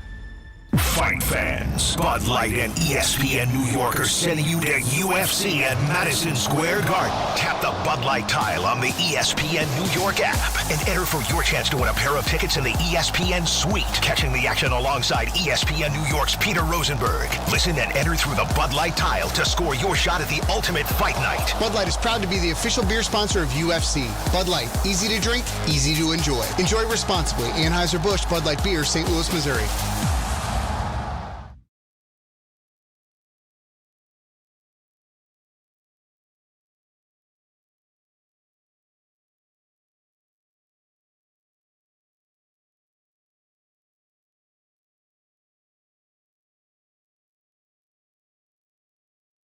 Remember a couple of things here about the Colts. If you're just joining us, massive news. The Jets have traded away Sauce Gardner to the Indianapolis Colts for 2 first-round picks, according to all of the reporters out there now. Adam Schefter was the first one to have it as 2 first-round picks. The Colts had Charvarius Ward, who went down with injury, and Xavier Howard was there earlier this year, was not at the same level that they expect him to be, and remember, just retired. So the Colts were desperate. And listen, I think this is absolutely a great move by the Jets. I think this is a great move by the Jets because you have just fleeced a team. You gave them a great player, but you got all of that money off of your cap for next year and the coming years, the extension you just gave them. They know what the controllable money is now, and you got them to give you 2 first-round picks, so you now definitively will have the ammo to get your quarterback if you believe he's there this coming year or potentially the year after. It gives you ammunition, and if you were going to trade Sauce, it had to be a package like this where you go, okay, I understand it, right? We talked about this earlier with Quinnen Williams. Like, if you're going to trade him, it has to be, all right, I get why they did it. The Jamal Adams deal with Joe Douglas in 2020, you got 2 first-round picks, no-brainer for a safety. Sauce, it's tricky, though, because to me there's a lot more to the story we don't know yet, right? How is a guy that you're already extended, that the head coach called a foundational piece, him and Garrett Wilson being a part of this, that you've already determined 8 games in, he's expendable? And I get it, it's a big return, but the first-round pick this year is going to be at the end of the first round. Who knows where it's going to be next year? And are you that sold on A.Z. Thomas as a third-round pick that he's now going to be inserted into the starting lineup and replace a 2-time All-Pro? Brandon Stevens has been a lot better, I'll give you that, but he was awful the first couple of weeks of the year. Like, now he's your number one. I get it. I understand it's a big return. I think there's a lot of questions, though, when you trade a guy who you called a foundational piece, and then 8 games in, you're saying, we're good. We're going to trade away a 2-time All-Pro. But I think when you get that kind of offer, you have to take it. It's like you may not want to do it, but they're giving you 2 first-round picks. You have to hit on the picks. And you're 1-8. Right, but whatever you are. You're 1-8, but he's a 25-year-old all-pro corner that if you ever do turn it around, he's going to be a big part of it. Teams need corners and pass rushers. You just traded away a corner. Colts are sending their first-round picks in 26 and 27, plus a player to the Jets, according to Tom Pelissero. Jonathan Taylor? I don't believe it'll be that. I don't believe it'll be that. But plus a player, they have not said who the player is as of yet. So, oh boy. Well, my day is officially taking quite the turn here. Well, Michael Kay is up next, and his day just took a turn as well, as he will have all of this covered for you, plus the boys this afternoon. This is a phenomenal. Well, I know you don't love it as a Jet fan. And I know you got your own show this afternoon? Oh, we'll be live on YouTube the second I get home for hours. It's going to be crazy. Wow. Big breaking news. Kay up next. Then Don Hahn and Rosenberg on ESPN New York. Finding great candidates to hire can be like, well, trying to find a needle in a haystack. Sure, you can post your job to some job board, but then all you can do is hope the right person